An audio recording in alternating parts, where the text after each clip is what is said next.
গাজীপুর পৌরসভার মধ্যে গাড়ি রেখে যখন যমুনা নদী পার হচ্ছি, এক সময় আসমানে মেঘ করে বাতাস শুরু হলো। নৌকায় 100 যাত্রীর মধ্যে 2টা হিন্দু ছিল। হিন্দুরা কিন্তু বিপদে পড়লে ঠাকুর খোঁজে। যেরকম কি খোঁজে? ঠাকুর। আমরা যেরকম বিপদে পড়লে পিঠির খুঁজি, তো ওই রকম হিন্দুরা ঠাকুর খুঁজতে গিয়ে আমাকে দেখছে। আমি একটা হুজুর মানুষ, আমার কাছে এসে বলতেছে কিছু একটা করেন। আমি বললাম কি করব? বলে আসমানে মেঘ হয়েছে, মেঘের মধ্যে বাতাস শুরু হয়েছে, ঝড় হলে তো নৌকা ডুবে যাবে। আমি বললাম এর থেকে বাঁচার উপায় কি? তো হিন্দুরা বলতেছে হুজুর আজান দেন। কি দেন? তা আমি বললাম তোমরা হিন্দু মানুষ, তোমরা আজানের কি বোঝো? বলে আমাদের বাড়ি হলো মুসলমান এলাকায়, এরকম বিপদ হলে আজান দেয়। আজান দিলে একবার দিলে কমে, 2বার দিলে ভালো হয়ে যায়। আজান দেন হুজুর। তা আমি বললাম তোমাকে ভগবানের খবর কি? তো হুজুর ভগবান বিপদে নাই। ঠেলাত পড়লে অনেক হিন্দুরা পর্যন্ত আল্লাহ বলে, যুদ্ধের সময় যখন হিন্দুরা বিপদে পড়েছিল তখন নিজের জীবন বাঁচানোর জন্য তারা কলমা পড়েছে, লা ইলাহা ইল্লাল্লাহু মুহাম্মাদুর রাসূলুল্লাহ। আপনারা বলেন তো, যখন দেশ স্বাধীন হলো ওরা আর কলমার উপরে আছে? কেন নাই? কারণ ওরা কলমা গ্রহণ করে নাই, কলমা পড়েছে।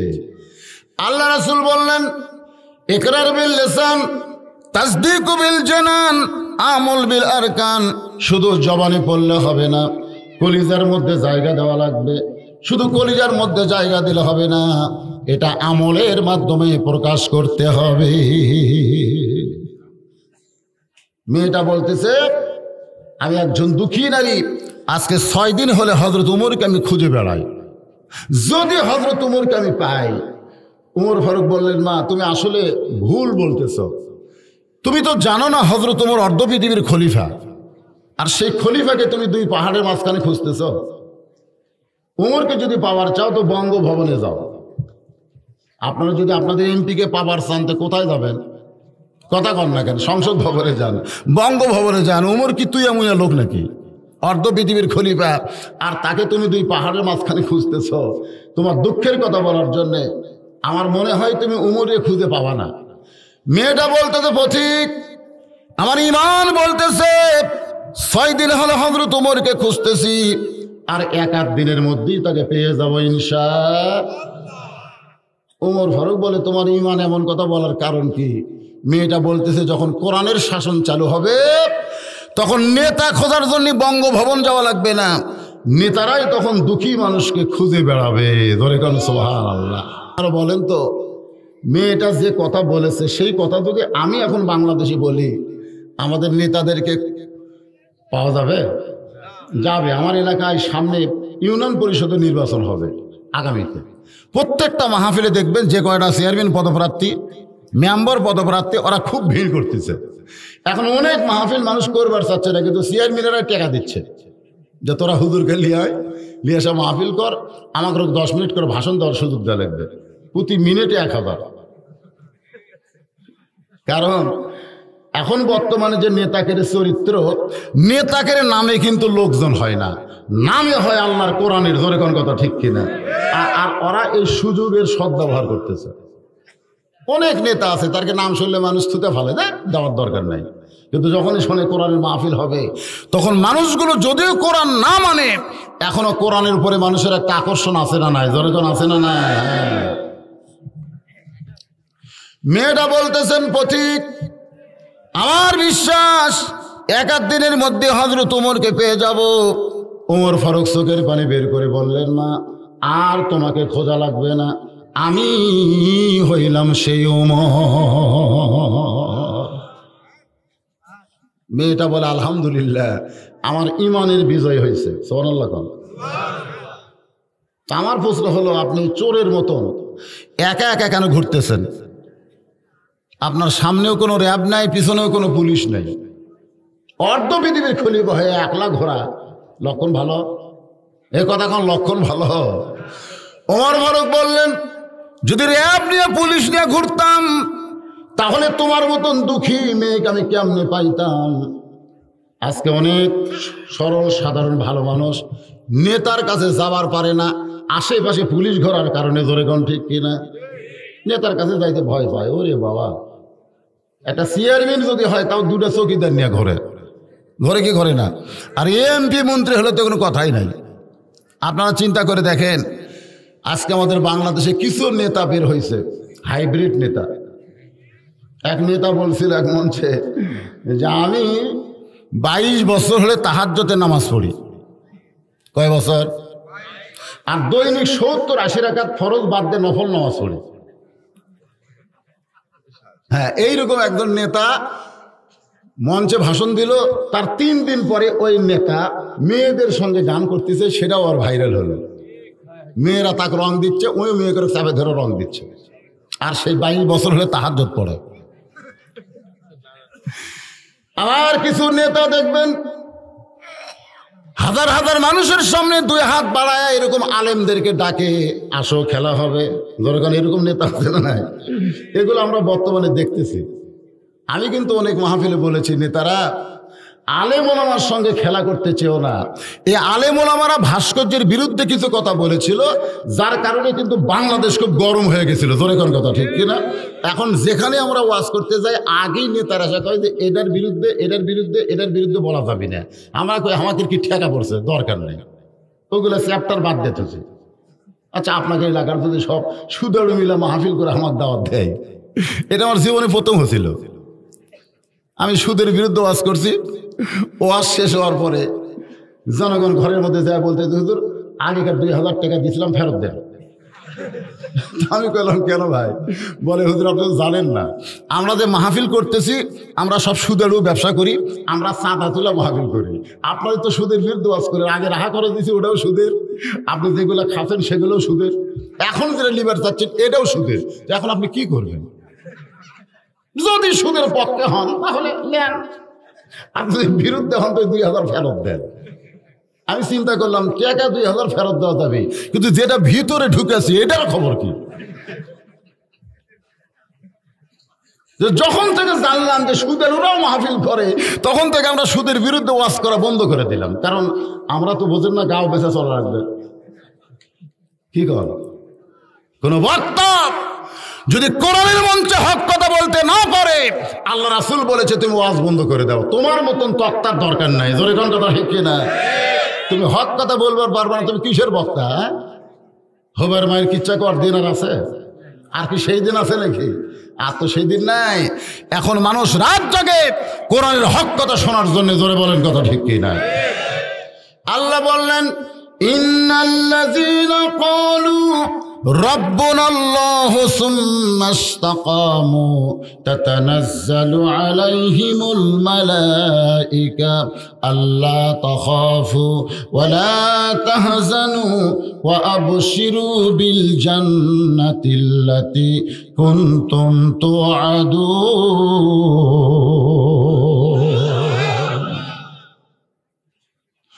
ওমর ফারুক বললেন, মা এখন বলো। মেয়েটা বলতেছে, আপনি রোম পারস্য দখল করেছেন। সুবহানাল্লাহ কোন? অর্ধ পৃথিবীর খলিফা মানে কি? খালি সৌদি আরব মদিনার খলিফা? আপনি রোম পারস্য যখন দখল করছেন, তখন আপনি ঘোষণা করে দিয়েছেন যে মুসলমান কোনো রাষ্ট্র যখন নিবে, ওই রাষ্ট্র তখন মানুষের আইন দিয়ে চলবে না, চলবে কার আইনে? আজকে আমাদের বাংলাদেশের প্রধানমন্ত্রী মুসলমান না? উনি যখন ক্ষমতার চেয়ারে বসেছেন, এখন যেভাবেই বসুক, বসেছেন তো নাকি? কথা কোন বসেনি তো? যখনই বসেছে তখন আল্লাহ কি কয়? আল্লাহ কি কইছে? আল্লাযীনা ইম্মাক্কান্নাহুম ফিল আরদ। মুসলমানের মধ্যে কাউকে যখন চেয়ারে বসানো হবে, তার 1 নম্বর দায়িত্ব হলো পর্দা সেতু নির্মাণ করা। 1 নম্বর দায়িত্ব। 2 নম্বর দায়িত্ব হলো বাল্য বিয়া বন্ধ করা। 3 নম্বর দায়িত্ব হলো মাদক মুক্ত সমাজ করা। নাকি এগুলো একটাও নম্বরের মধ্যে পড়বে না। 1 নম্বর দায়িত্ব হলো আকামুস সালাত, নামাজ কায়েম করা। জোরে কোন কথা, ঠিক কিনা? এই মাসের নাম কি? রজব মাস। জোরে বলেন, কি মাস? রজব মাসে আমাদের নবীকে আল্লাহ 5 ওয়াক্ত নামাজ দিয়েছে। আল্লাহ বলেছেন কোনো আমলের দরকার নাই, শুধুমাত্র নামাজ যদি মুসলমানেরা আদায় করে, এক নামাজই পারে। ইন্নাস সালাতা তানহানিল ফাহশাই ওয়াল মুনকার। মানুষকে যাবতীয় খারাপি থেকে একমাত্র বাঁচায় রাখতে পারে, তার নাম কি? আরো জোরে বলেন। আমাদের ছেলেগুলো মেয়েগুলো নষ্ট হয়ে যাচ্ছে। এই নষ্ট ছেলে নষ্ট মেয়েদেরকে বাঁচানোর জন্যে বর্তমান সরকারের নামাজের বিল পাস করার দরকার আছে না নাই? না, এগুলোর দিকে খেয়াল কি? আজকে অনেক ছেলেরা রাস্তার ঘরে, আমি একদিকে হেদপুর আসবি ঘুরতেছে, তোমরা কি জন্য বাড়ি থেকে বের হলে? হেদপুর কোরআনের মাহফিল হচ্ছে, কথা ঠিক? তো সেই মাহফিলে তোমরা বসার টাইম পেলে না, তোমরা রাস্তার ঘুরে বেড়ালা। এদের নিয়ত কি? এই ছেলেদেরকে বদরশীদের ওয়াজ দিয়ে কোনোদিন ভালো করা যাবে না, এদেরকে ভালো করতে হবে আল্লাহর কোরআন দিয়া। ধরে কোন কথা ঠিক কিনা? এই কোরআনটা কিভাবে সমাজের মধ্যে প্রতিষ্ঠা পাবে? আসুন আয়াতের উপরে আমরা একটু আলোচনা শুনি। ওমর ফারুক বলতেছে, মা এখন বলো। বলে, রোম পারস্য যখন আল্লাহর আইন দিয়ে চালু করলেন, তখন আপনি ঘোষণা করলেন যখন কোরআন দিয়ে রাষ্ট্র চলবে তখন জেলখানার কোনো দরকার হবে? জেলখানা, আজকে মুরগি চুরি করে জেলখানা গেছে, রাত্রে বিছনা হতো ডাকাতের সাথে, একসাথে দুইজন থাকবে। তো ডাকাত এখন বলতেছে, ভাই তুই তো আমার সঙ্গে শোবার চাচ্ছিস, তোর অপরাধ কি? তো হচ্ছে মুরগি চুরি, দেশি মুরগি।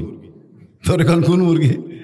কারণ ব্রয়লার মুরগি চুরি করতে গেলে চোর জীবনেও ধরা পড়বে না, কারণ ব্রয়লার মুরগি চেঁচায়ও না, লড়েও না, খালি ওটি খাড়াইয়া থাকে। তোর এখন কথা ঠিক কিনা? কিন্তু দেশি মুরগি, ওরে বাবা রে, ওর যা চিল্লে আর দৌড়া দৌড়ি।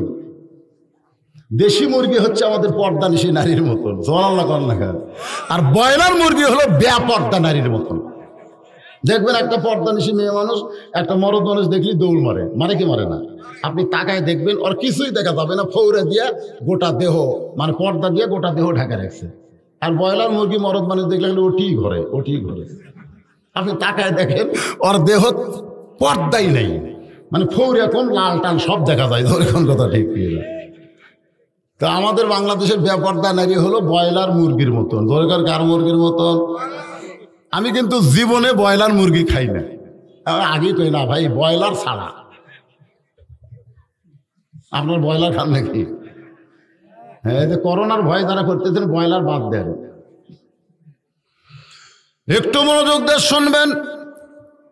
এখন ডাকাত বলতেছে মুরগি চুরি করে তুই আমার কাছে আইছিস, আমি হলাম দুটো মার্ডার করি, আমার কাছে কোনো চোরের বিছনা হবে না, সর। তখন জোরহাত করে বলতেছে, দাদা এবারের মতন মাফ করে দেন, খালি বের হই, তারপরে কি হয়ে ঢোকা লাগবে আমার জানা আছে। আপনার বলেন ওই কি ভালো হলো না চোরের থেকে ডাকাত হলো? এই জন্য আল্লাহর কোরআনের আইন যখন চলবে তখন জেলখানা থাকবে না, ডাইরেক্ট অ্যাকশন হবে। জোরে কোন কথা ঠিক কিনা? এই কোরআনের মধ্যে আইন আছে না নাই? সাথে সাথে প্রয়োগ করা হবে। মেয়েটা বললেন, আমিরুল মুমিনিন, আমি রোমের জেলখানার মধ্যে 12 বছর বন্দী ছিলাম, কিন্তু কোরআনের শাসন যখন চালু হলো জেলখানার দরজা খুলে দিলেন। এখন আমি যাব কোন জায়গায়? আমার বাবা খ্রিস্টান, আমার দাদা খ্রিস্টান, রোম দেশের সকলেই খ্রিস্টান। খ্রিস্টানদের দেশে না গিয়া আমি আজকে 6 দিন হয়ে 2 পাহাড়ের মাঝখানে ঘুরতেছি। যদি আপনার দেখা পাই তাহলে আপনার কাছে আমি একটু আশ্রয় চাই। ওমর ফারুক চোখের পানি বের করে বললেন, মা আমি তোমাকে আশ্রয় দিবার পারবো না। এখান থেকে হাফিজি মানুষের বাচ্চারা নাকি সব এক বলছে, হায় হায় সর্বনাশ করছে রে, ওরা এক জায়গাত কেন? এই এক জায়গাত কেন? আমারও তো এরকম মাদ্রাসা আছে, আমি তো জানি এই মালগুলা কি, বুঝি না আমি। এরা অত্যন্ত ভালো, এদের পায়ের তলে ফেরেশতারা নূরের পাখা বিছাই দেয়। জোরে করে সুবহানাল্লাহ। কিন্তু ওরা যখন একত্র হয় তখন শয়তান চিন্তা করে যে এরকম ঘায়ল করা লাগবে আগে। বাজান চুপ থাকো, একটা চুপ, কোনো কথাবার্তা না। হ্যাঁ,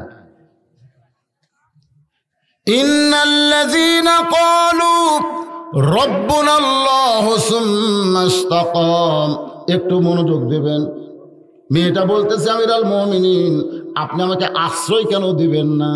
6টা দিন হলো আপনাকে খুঁজতেছে আশ্রয় নেওয়ার জন্যে, আর আপনি আশ্রয় দিবেন না কেন? ওমর ফারুক বললেন, মা ইসলাম কোনোদিন কাউকে আশ্রয় দেয় না, বরং ইসলাম মানুষকে অধিকার দেয়। লিল্লাহে তাকবীর। এখন আপনারা বলেন ইসলামে মেয়েদের অধিকার আছে না নাই? আমাদের অনেক মায়েরা যারা রাস্তাঘাটে আন্দোলন করে তারা ইসলামের বিরুদ্ধে কথা বলে। ইসলাম তাদেরকে যে হেফাজত ইসলামের সম্মানিত আমির মরহুম মাগফুর আল্লাহর ওলি আল্লামা শফি রহমতুল্লাহ আলাই, উনি কিন্তু কয়েকটা দাবির মধ্যে একটা দাবি করেছিলেন মেয়েদেরকে শালীন পোশাক পরা লাগবে, ঠিক কিনা? শুধু এইটুকুই বলছে, মেয়েদেরকে শালীন পোশাক পরা লাগবে, যে পোশাক মেয়েরা পরলে পরপুরুষ তাদের নজর ওদিকে দিবে না। এই কথা কি খারাপ হয়েছে? অথচ এই কথাটাই বর্তমান সরকারের কিছু নেতা নেত্রী এমনভাবে গ্রহণ করলো যে সংসদে পর্যন্ত আল্লাহর অলিকে তেঁতুল হুজুর বলা হলো। কি হুজুর? বেশ করে বেগম মমতাজ তো একেবারে একটা গানই বানালো। কি গান?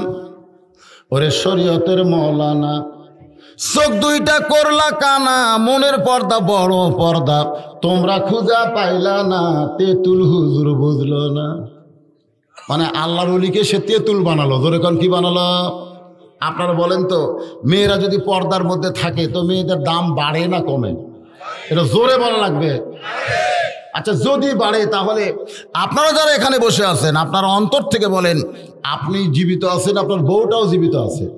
আচ্ছা, আপনি জীবিত থাকা অবস্থায় যদি আপনার বউ মরে যায়, আপনি জেতা অবস্থায় যদি আপনার বউ মরে যায়, আপনার বউকে কয় কাপড় দিবেন? জোরে বলেন। আপনার কি আমার কথা বুঝতেছেন না? বউ মরে গেলে যদি 5টা দেন তাহলে জীবিত অবস্থায় কয়টা? যে বউ মরে গেলে দুনিয়ার কেউ আপনার বউয়ের দিকে তাকাবে না, তখন যদি 5টা দেন তাহলে এখন যে সবাই তাকায় দেখে এটা কার বউ, তাহলে একটু 5টা কাপড় দেওয়ার দরকার আছে না নাই? পুরুষের 3 কাপড়, মরে গেলে পুরুষের 3 কাপড়, মেয়েদের 5 কাপড়। পুরুষের মতোই মেয়েরা 3 কাপড় পরে, কিন্তু 2টা কাপড় মেয়েদের বেশি। শোনেন, একটা হলো মাথা বান্ধা আর একটা হলো কি বান্ধা? সিনা বান্ধ। মানে মাথার চুল কোনো পরপুরুষ দেখতে পাবে না। আর এখনকার আপনাদের বইয়েরা অনেকের বউ চুল বেছে, জানেন? চুল বেছে। আমি একদিন বেলগুলোতে বসে আছি, ইতিমধ্যে ফেরোয়ালা চুল চুল এইরকম। আমি বললাম, কে রে চুল চুল করে? তো দেখি, আমি বাইরে হয়ে দেখলাম যে চুল চুল করে কেন। ওর কাছে যাই দেখি 1 বস্তা চুল। তাই বলে, এটা কিসের চুল? হুজুর, মেয়ে মানুষেরা বেঁচে তো আমি কিনে নেই। যে চুল পরপুরুষ দেখা চলবে না সেই চুল বেচতেছে। বেচতে বেচতে দেখে যে একটু কম পড়ছে, তখন ফেরোয়াল খায়, ভাবি চুল একটু ওজনে কম হলো, দেরি করো আমি আনতেছি। ঘর দেখ পুরানা চিরুনি দেখাই সম্মানে চুল ছিঁড়ে দেখো তো এখন ঠিক আছে ভাই, লাইড়িয়া ছেড়ে চুল লাইড়িয়া ছেড়ে ওজন করতেছে। শোনেন, আপনার বউয়ের চুল যদি আপনার বউ বেছে আর সেই চুল যদি ফেরওয়ালা লাইড়িয়া ছেড়ে ওজন করে নেয়, আমি বলবো ওই মেয়েরা যারা চুল বিক্রি করে খাসে, ওরকে মাথা কাটা না পর্যন্ত এরা জান্নাতে যাবার পারবে না। ওই মাথা লিয়া জান্নাতে যাবার পারবে না। ও মায়েরা, চুল বেচবেন যদি তওবা করে। এতদিন আমরা বুঝি নাই, আজকে বলছি তো আজ শুনে বুঝতে পারলাম চুল বিক্রি করা যাবে না। চুল তো বেচা দূরের কথা, মেয়ে মানুষের মাথার চুল পরপুরুষ কোনোদিন দেখতে পারবে। আর একটা হলো সিনা, এই বুকের দিকে পুরুষের নজর কম না বেশি? এজোর এখন কম না বেশি? এই জন্য সিনা বাঁধতে হবে। একটু মনোযোগ দিয়ে শুনবেন। ওমর ফারুক বললেন, মা, ইসলাম তোমাকে অধিকার দিয়েছে। এখন মেয়েটা বলতেছে, আমির আল মুমিনিন, ইসলাম আমাকে কি অধিকার দিল? ওমর ফারুক বললেন, এই মুহূর্তে তোমার 1 নম্বর অধিকার হলো তোমার বয়স কত? মেয়েটা বলতেছে 18, কারণ 6 বছর বয়সে ঈমান আনছে আর 12 বছর নির্যাতন ভোগ করছে, তাহলে 12 আর 6 কত হয়? ওমর ফারুক বললেন, 18 বছরের একজন যৌবনা মেয়ের জন্য ইসলামের 1 নম্বর অধিকার হলো ভালো একটা ছেলের সঙ্গে বিয়া বসা। ওই একজন কেবল ঠিক করছে, বাদ বাকি কথা কয় না। আচ্ছা, আপনারা বলেন তো, ভালো ছেলে বলতে আপনারা কাক বুঝতেছেন? ভালো ছেলে এক হাজি সাহেব আমার কয় গোটা বাংলাদেশ ওয়াজ করেন, আমার মেয়েকে বিয়ে দিব হুজুর, ভালো একটা ছেলে পাইলে খোঁজ দেবেন। আমি একটা ছেলে পাইলাম, 5 বছর থেকে নামাজ ধরছে, সুবহানাল্লাহ কোন, মানে হাফিজি মাদ্রাসায় পড়বার গেছে তখন থেকে নামাজ না পড়লে পড়াই লাগছে। যখন থেকে দাড়ি উঠছে তখন থেকে কোনোদিন দাড়িতে খুর দেয় নাই। 5 বছর থেকে ছেলেটা পেশাব করে পানি নেয়, নাপাক অবস্থায় থাকতে পারে না, কারণ যার সঙ্গে সম্পর্ক সেটা ধরতে গেলে পবিত্র অবস্থায় ধরা লাগবে। ধরে কোন ঠিক কি না? ছেলেটা বর্তমান হাফেজ পাস করে আবার দাওরা কমপ্লিট করছে।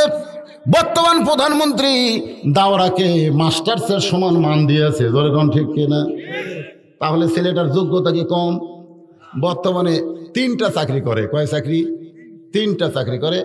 একটা হলো খুতবা দেয়, 7 দিন পরে খুতবা দেয়, সেটা একটা খতিব, একটা মসজিদের পেশ ইমাম, আর একটা মাদ্রাসার মুহতামিম।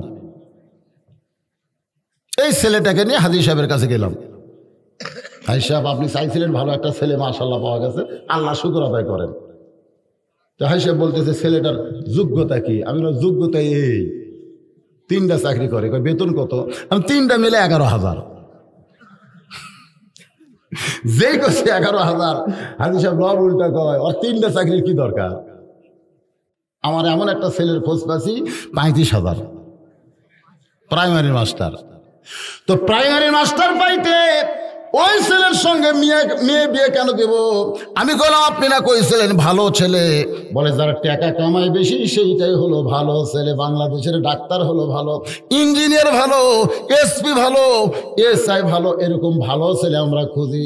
কিন্তু আল্লাহর কোরআন নবীর বিধান মিলে দেখেন ওই ছেলেটাই ভালো, যে ছেলেটা আল্লাহর সঙ্গে সম্পর্ক বেশি করলো। আর আল্লাহর সঙ্গে সম্পর্ক করতে গেলে যে কিতাব লাগবে তার নাম কি? আরো জোরে বলেন। ওমর ফারুক বললেন, মা এই মুহূর্তে তোমার 1 নম্বর অধিকার হলো ভালো একটা ছেলের সঙ্গে তোমার বিয়ে বসা, কিন্তু তোমার তো কোনো অভিভাবক নাই, কারণ তোমার দাদা খ্রিস্টান, তোমার বাপ খ্রিস্টান।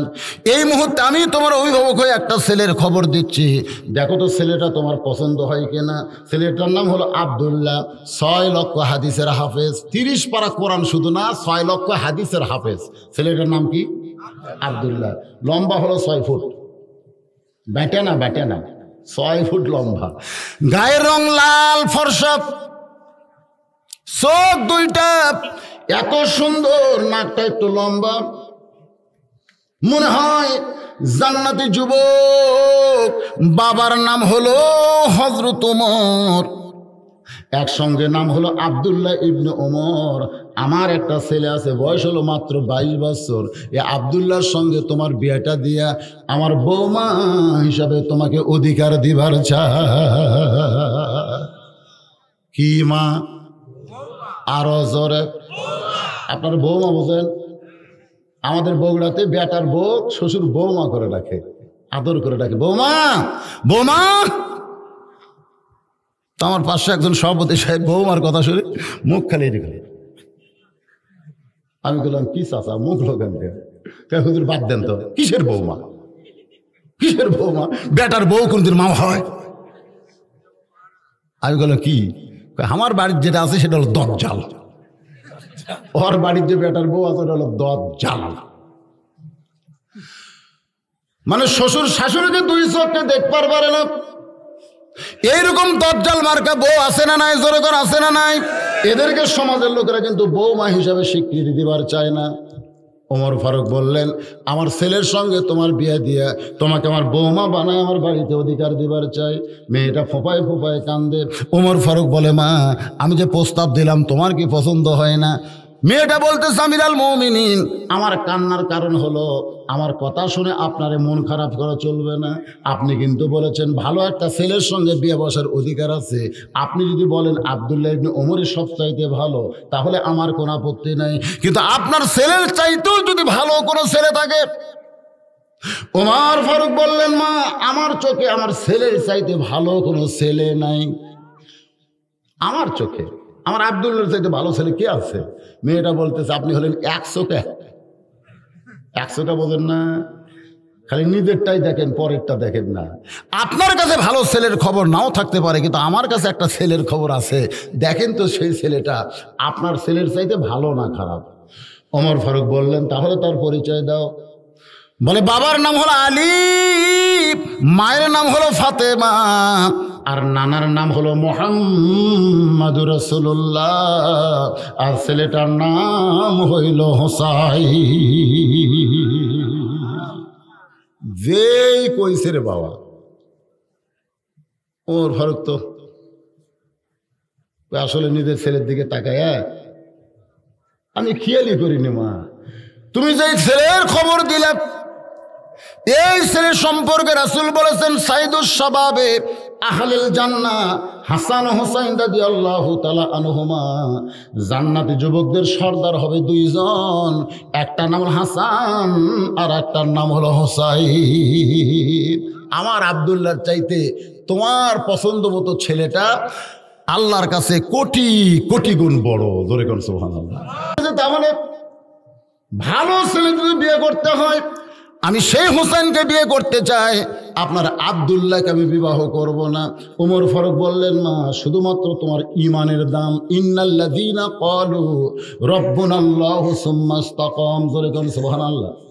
যে ইমান গ্রহণ করার পরে 12 বছর তুমি জেলখানায় বন্দি জীবন কাটাইছো, সকালবেলা 3টা করে চাবুক, বিকালবেলা 3টা করে চাবুক মারছে, তোমার দেহের এমন কোনো জায়গা নাই যে জায়গায় চাবুকের আঘাত লাগে নাই, এরপরেও তুমি ইমান হারাওনি। শুধুমাত্র ইমানের পুরস্কার দেওয়ার জন্যে মেয়েটাকে আশ্রয় দিয়ে হযরত ওমর পরন্ত বিকালবেলায় হযরত আলীর বাড়ির দরজায়, আসসালামু আলাইকুম ইয়া আহলাল বাইত। আপনারা যখন কারো বাড়ির দরজায় যাবেন, কোনো খটখটি শব্দ না করে, চিল্লাচিল্লি না করে, রাসূলের সুন্নত হলো সর্বোত্তম সালাম দেওয়া। জোরে কোন কি দেওয়া? কিন্তু বর্তমানে তো যে বাড়ির সাইজ, সালাম দিলে তো দরজা খোলা খুব কঠিন। কঠিন না? খুব কঠিন। আমি বগুড়া রহমাননগরে আমার এক আত্মীয়ের বাড়ি, মাঝে মধ্যে আমাকে মোবাইল করে, হুজুর আসেন একটু দোয়া করে যাবেন। যে বিশাল দরজা, গেট, বাড়ির দরজায় গিয়ে সালাম দিলে, আসসালামু আলাইকুম আহলাল বাইত, না, কোনো শব্দ নেই। আল্লাহ রাসূল বলে, একবার যদি না হয় 3বার দাও। 3বার সালাম দিলাম, কোনো শব্দ নাই। গেটের কাছে একজন পানালা দোকানদার খালি হাসতেছে, হুজুর আপনি 1 কোটি বার দেন। কাম বলি না, কারণ আপনি কাক সালাম দিচ্ছে? বলে অমুককে। বলে অমুক 6 তালার থাকে, আপনি দরজার সালাম দিয়ে কাম আসা? আমি বললাম নবীর সুন্নত, কয় ওগুলো এখন ফেলে দেন তো, আর চলবি না। ও 6 নম্বরে টিভি মারেন, 6 নম্বর টিভি মারেন, মানে ওখানে 6 তালা, প্রত্যেক তালার একটা করে সুইচ আছে, আপনি 6 নম্বরে মারেন। তো বিসমিল্লাহ করে 6 নম্বরে যেই কেবল মারছি, ইতিমধ্যে বিদেশি কুত্তে, মানে ওই যে রিংটনের মধ্যে বিদেশি কুত্তে ঢুকাতে খাও খাও করে উঠছে। আমি ভয় দৌড়, পানালা দৌড়ান কেন বাইরে, যে হারে কুত্তে খায় না হুজুর, এটা আসল কুত্তে না তো, ওটা সাউন্ড হুজুর, আপনি যে টিভি মারলেন না, ওই সাউন্ড। আমি বললাম এত সাউন্ড থাকতে কুত্তার সাউন্ড কেন? বলে আসুক, জিজ্ঞাসা করেন। তো দেখি কিছুক্ষণ পরে গেট খুলে দিল। আমি বললাম, ভাইজান কত সুন্দর সুন্দর সাউন্ড বাদ দেয়, কুত্তার সাউন্ড কেন? বলে হুজুর এখন এই সুইচ দিয়ে ফকিরাও ভিক্ষা চায়। কি বিপদ খন্ত! আমি মনে করছি কোনো আত্মীয় আচ্ছা, সেদিকে ফকির খেলায় আস, যাই তাই সুইচ টিপে। সেই জন্য চিন্তা করলাম এই ফকিরের হাত থেকে বাঁচতে গেলে কি করা যায়। তখন আমার এক বন্ধু বললো, এটা ভারতে পাওয়া যাবে কুত্তার সাউন্ড। তবে সেই কুত্তার সাউন্ডের মেমোরি ঢুকে দিয়েছি। প্রথম এক ফকির ভুল করে ফাঁসি মারছে, মারার পরে এই যে কুত্তে, ওই সারাদিন যে ভিক্ষা পাচ্ছিল ওই সাউন্ডে ফেলে ধে শব্দ। আর যত ফকির আছে সমস্ত ফকির কেউ বলে দিচ্ছে, খবরদার 6 নম্বরের জন্য ঠাসি মারিস না, কারণ 6 নম্বরে কিন্তু কুত্তে আছে। এরপর থেকে আমার আর কোনো ফকির ঠাসি মারে নাই। হুজুর আল্লাহ কোরআনে বলেছেন, আম্মা সাইলা ফালা তানহার, সাইলকারীর সঙ্গে খারাপ ব্যবহার করো না। আর তুমি কুত্তার সাউন্ড দিয়ে তুমি ফকিরের চাউলের ব্যাগ ফেলে দিলে, তুমি আল্লাহর কোরআনের আয়াতকে অস্বীকার করার কারণে বর্তমানে তুমি যে কুত্তা হইয়া গেলে। আসলে যাই যেমন তার পছন্দ তেমন, বলে কোন কথা ঠিক? দেখা হুজুর আছেন দোয়া, কিসের দোয়া রে? কিসের দোয়া? কুত্তের জন্য দোয়া করে লাভ আছে? আল্লাহ রাসূলের সুন্নাত, কোন দরজায় গেলে আগে সালাম দিবেন। ধরে খান কি দিবেন? আসসালামু আলাইকুম ইয়া আহলাল বাইত। হযরত ওমর সালাম দেওয়ার পরে কোরআনের আয়াত তেলাওয়াত করলেন, আম্মা সাইলা ফালা তানহার, সাইলকারীর সঙ্গে খারাপ ব্যবহার করা যাবে না। হযরত আলী দরজা খুলে উমরকে তাকায় বলে, আমির আল মুমিনিন, আপনি সালাম দিলেন ঠিক আছে, কিন্তু ফকিরের আয়াত কেন তেলাওয়াত করলেন? উমর কান্দার বলে, আলী, জীবনে কোনোদিন ঘটকালি করি নাই, আজকে প্রথম ঘটক হয়ে তোমার দরজায় তোমার হোসেনের ব্যাপারে একটু ঘটকালি করতে চাই। আলী বলতেছেন, আল্লাহ, উমর ফারুকের মতন মহা ব্যক্তি যদি আমার হোসেন ঘটকালি করে তাহলে অবশ্যই পাত্রী ভালো হবে। কারণ ভালো পাত্রী হযরত আলী কেন বলতেছেন? কারণ তার বড় ছেলে বিয়ে করাছে। মানুষ কিন্তু ঠেকা শিখে না। আপনার বেটা যদি 3টে হয়, আপনি 3টে বই খারাপ নেবেন, 3টে বই খারাপ নেবেন। তো প্রথম যে বিয়ে করাছে হাসানক, এই বউটা ভালো না। এই বউটার নাম হলো জায়দা। ধরেকার নাম কি? নামগুলো শুনে রাখেন, নাম ভালো জায়দা, কিন্তু এর স্বভাব হলো এর কথা ওর কাছে, ওর কথা ওর কাছে, গোপন কথা খালি কয়ে দেখেন। এইদিকে কে যেন গল্প করতেছে, সাইডে ছোট ছোট বাচ্চারা, এত রাত্রে এরা বেড়া ঘরে, এরা বড় হলে কি করবে? ডাকাতি করবে। কারণ যারা এত রাত্রে বেড়া ঘোরা অভ্যাস, তারা ভালো হবে। কথা কেন ভালো হবে? আল্লাহ কিন্তু যারা বাহিরে ঘুরতেছে ওরকম ধরার আগে ওর বাপ মাও ধরবে। কি জন্ম দিল রে, কি মাল দিছিল রে, কি জন্ম দিলি যে কোরআনের মাহফিল বাদ দিয়ে বাইরে ঘুরে কেন? এর জন্মের মধ্যে সমস্যা আছে। তোর কোন কথা ঠিক কিনা? জন্ম ঠিক হয়নি তো। ফুটবল খেলার মতন সন্তান জন্ম দিলে হবে? দোয়া দরুদ আছে না নাই? কথা কান আছে না নাই? আসো খেলা হবে, স্বামী স্ত্রী মিলে খেলিছে, আর এই খেলার মধ্যে মালটা পেটে ঢুকছে। হাসতেছেন কেন? আজকে সন্তানগুলো ভালো হয় মন্দ হয় এই বাপ মায়ের কারণে। ঠিক এখন বেড়ে কারা চিল্লাই দেখেন তো, তারা দিয়েছেন। হযরত আলী বলতেছেন, আমির আল মুমিনিন, আমার হাসানকে বিয়ে করানোর পর থেকে আমি বড় কষ্টে আছি। আমি তো আর কি কষ্ট, আমার ছেলেটার আরো বেশি কষ্ট। কারণ যার বউ খারাপ তার গোটা জিন্দিগি শেষ। এই জন্যে বিয়ার আগে একটু চিন্তা করবেন, আপনারা যারা বিয়ে করেননি। কারণ ভাবিয়া করিও কাজ করিয়া ভাবিও না। ধাপের হাটে দুধের গরু কিনবে, দেখাল নিচের দিকে তাকায়, আর বুড়ে খালি নিচের দিকে তাকায়। গরুওয়ালা বলে, চাচা কি দেখেন? দেখতেছি দুধ কেমন হয় বাবা। দেখা লাগবে না তো, এর মায়েরই দশের হয়। তো না, তাহলে আর দেখবো না। একটা দুধের গরু কিনবার যায়, মায়ের খবর শোনে রে। আর আপনার ছেলেকে আপনি বিয়ে করাচ্ছেন, কিছুই শুনতেছেন না, খালি চোপা আর খোপা দেখে বিয়ে করাচ্ছেন। চোপা আর খোপা, শাবনুরের মতন সুন্দর, আই রে চুল রে ভাই। শোনেন মনোযোগ দিয়ে, হযরত ওমর আলীর দিকে তাকায় বলে, আলী রে, তোমার হোসেন ভাগ্য এত ভালো, ওই মেয়েটাকে আমার আব্দুল্লাহর সঙ্গে বিয়ে দিবার চাইলাম, কিন্তু মেয়েটা আমার আব্দুল্লাহর সঙ্গে বিয়ে বসবে না, মনে মনে তোমার হোসেনকে করছে কামনা। আলী বলতেছেন, তাহলে মেয়েটার যোগ্যতা কি? মেয়েটার যোগ্যতা কি? যে আমার ব্যাপারে বললো ট্রিপল টাইটেল, তো মেয়েটার যোগ্যতা কি? এই মেয়েটার যোগ্যতা কি? ডাক্তার, ইঞ্জিনিয়ার, প্রাইমারি মাস্টার, কি আপনারা দেখেন? আল্লাহ রাসূল বলেছেন যে মেয়ের সঙ্গে সম্পর্ক করবে, ওই মেয়েটার প্রথম 1 নম্বরে দেখা লাগবে মেয়েটা ধর্মের সাথে কিরকম সম্পর্ক রাখছে। ধর্মের সাথে, ধরে কারণ কার সাথে? আগে ধর্ম দেখা লাগবে, তারপর বংশ দেখা লাগবে। ওমর ফারুক বললেন, 6 বছর বয়স ঈমান গ্রহণ করছে, 12 বছর ঈমানের পরীক্ষা দিয়েছে। সকালবেলা 3টা করে চাবুক, বিকেলবেলা 3টা করে চাবুক মারছে। আল্লাহকে রব বলার পরে এর প্রতি এমনভাবে অটল থেকেছে, এত নির্যাতনের পরেও আল্লাহ ছাড়ে নাই। আলী বলতেছে, আমির আল মুমিনিন, আমি মনে মনে এমন একটা মেয়ে হোসেনের জন্য খুঁজতেছিলাম। সুবহানাল্লাহ। ওমর ফারুক আলীকে বুকের মধ্যে নিয়ে বলে, ভাইজান, তাহলে আমার জীবনের প্রথম ঘটকালে আল্লাহ কবুল করেছে। দুইজন যখন কোলাকুলি করতেছে, এমন সময় হোসেন ঘর থেকে বের হয়ে বলে, ইয়া আমির আল মুমিনিন, আপনি আমার বাবা যেভাবে কোলাকুলি করতেছেন, মনে হয় বিয়ে আপনারাই করবেন। যেই মাত্র কইছে বিয়ে আপনারাই করবেন, ওমর ফারুকের চেহারা কিন্তু রক্তের মতো লাল হয়ে গেছে। কিছু একটা বলতে গিয়াই নবীর কথা মনে হয়েছে। নবী মাঝে মধ্যে বলতেন, সাহাবীরা, আমার হোসেনকে তোমরা চিনো? সুবহানাল্লাহ কন না কেন? এই হোসেন কিন্তু যেমন তেমন সন্তান নয়। এই হোসেন আমি নবীকে ঘোড়া বানায়া আমারে চল চল করে খেলেছে। আমি পিঠ থেকে নামাবার যাওয়ার সঙ্গে সঙ্গে আল্লাহ বলে, হাবিবুল্লাহ আপনি যেমন হোসেনকে ভালোবাসেন আমি আল্লাহ তেমন ভালোবাসি। আপনাকে যতক্ষণ ঘোড়া বানাবে আপনি হোসেনকে পিঠ থেকে নামাবেন না। আল্লাহ এই কথা বলার কারণে হলো এই হোসেন কিন্তু ভাইজান নিজের জীবনের দিকে তাকায় নাই, আল্লাহর ইসলামের জন্য নিজের জীবন কারবালায় দিয়া প্রমাণ করেছে। ওমর ফারুক কি যেন বলবার জাতি, ওই কথা মনে হয়েছে।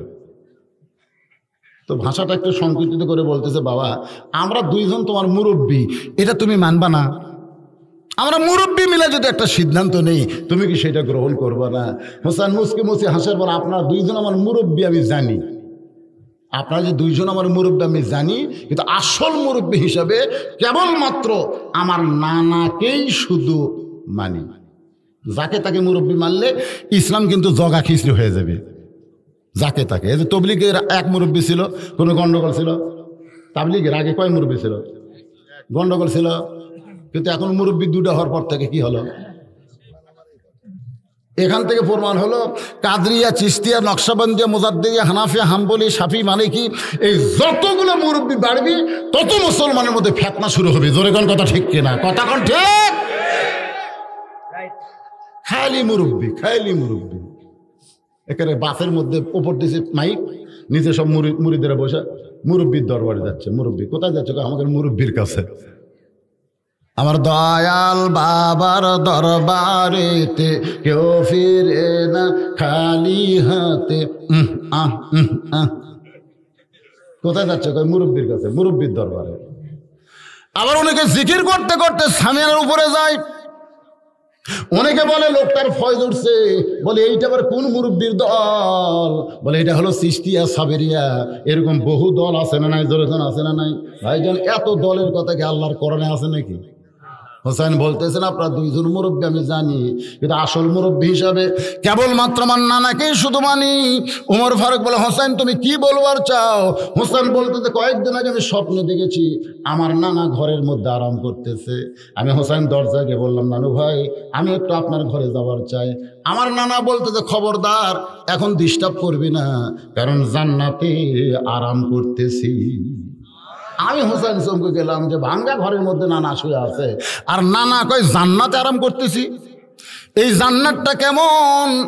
দরজা দিয়ে না দেখতে পারলেও জানলার ফাঁক দিয়ে তাকায় দেখি আমার নানি উরাতকে বালিশ বানায় দিয়েছে, আর সেই উরাতের উপর আমার নানা মাথা দেয়া আছে। নানি চোরের মধ্যে হাত দিয়ে এরকম বিলকি করতেছে।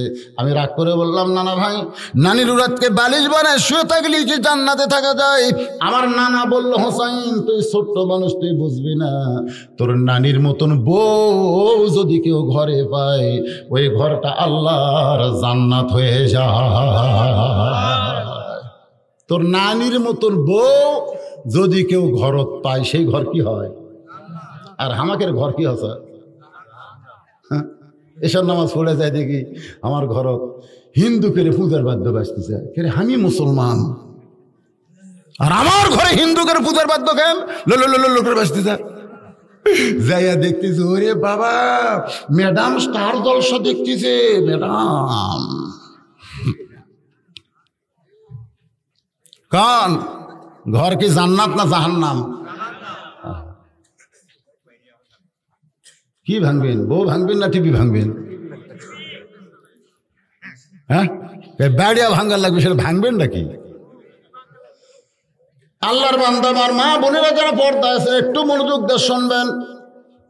হোসাইন বলতেছে, আমিরুল মুমিনিন মনে কষ্ট নিয়েন না, আমার নানা যেমন বিয়ে করছে আমিও তেমন একটা বিয়ে করতে চাই।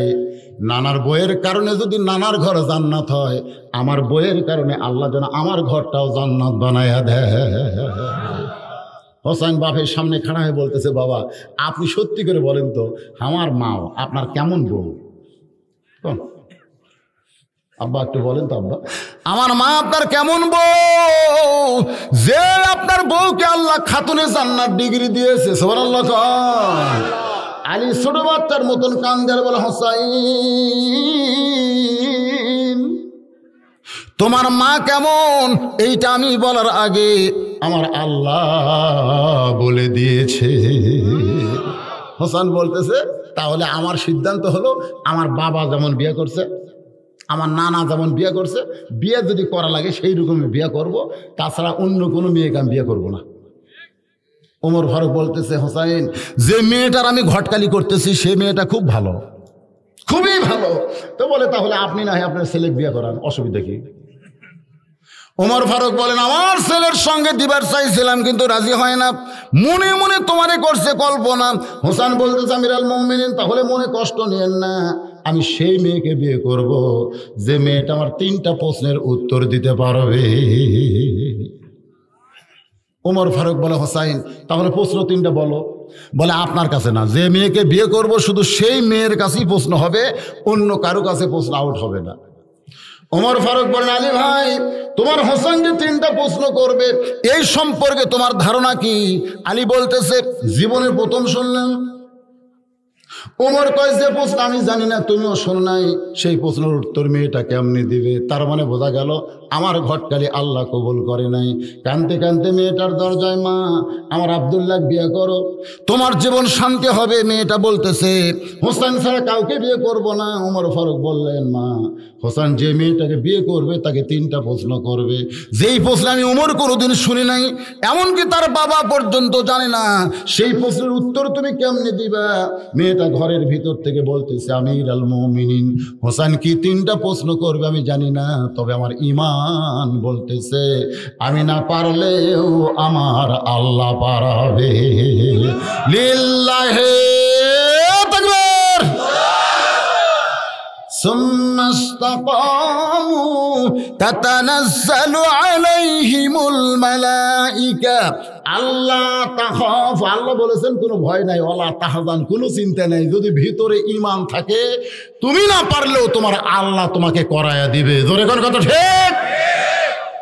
মেয়েটা কি বলতেছে আমার ঈমান বলতে গেলে মাইকে এরকম ভয় করে চন্নত করে ওঠে কেন? হ্যাঁ বলে ইয়ে দিও না, ইকো টিকো দিও না বাবা। তো এখন ব্যাপারটা হলো আমাদের ঈমানের খবর কি? আমাকে একজন বলে হুজুর যতই ওয়াজ করেন নামবি না হুজুর, আপনাকে ওয়াজ দিয়ে নামবি না। আমি বললাম কার কথা বলতেছি, কেউ বোঝান না হুজুর, যতদিন বেঁচে আছে কেউ ক্ষমতার থেকে নামাবার পারবি না। আমি কইলাম তুই কি বলবার চাইস রে পাগল? না হুজুর আমি কোনো আংসাং সুচি একটা মেয়ে মানুষ আসলে জানিস তো? তা জানি। বর্তমান কি হচ্ছে? তো এখন তো সামরিক বাহিনী ধরে। তাহলে কি মনে করছিল? শুনতেই মনে করছিল আমি সব। হুমকি দিছে আমাকে চিনিস, আগামীকাল সকাল 10টায় তোর হাত পা ভাঙবো, আগামীকাল সকাল 10টায় তোর হাত পা ভাঙ্গা তোকে সাইজ করবো যা।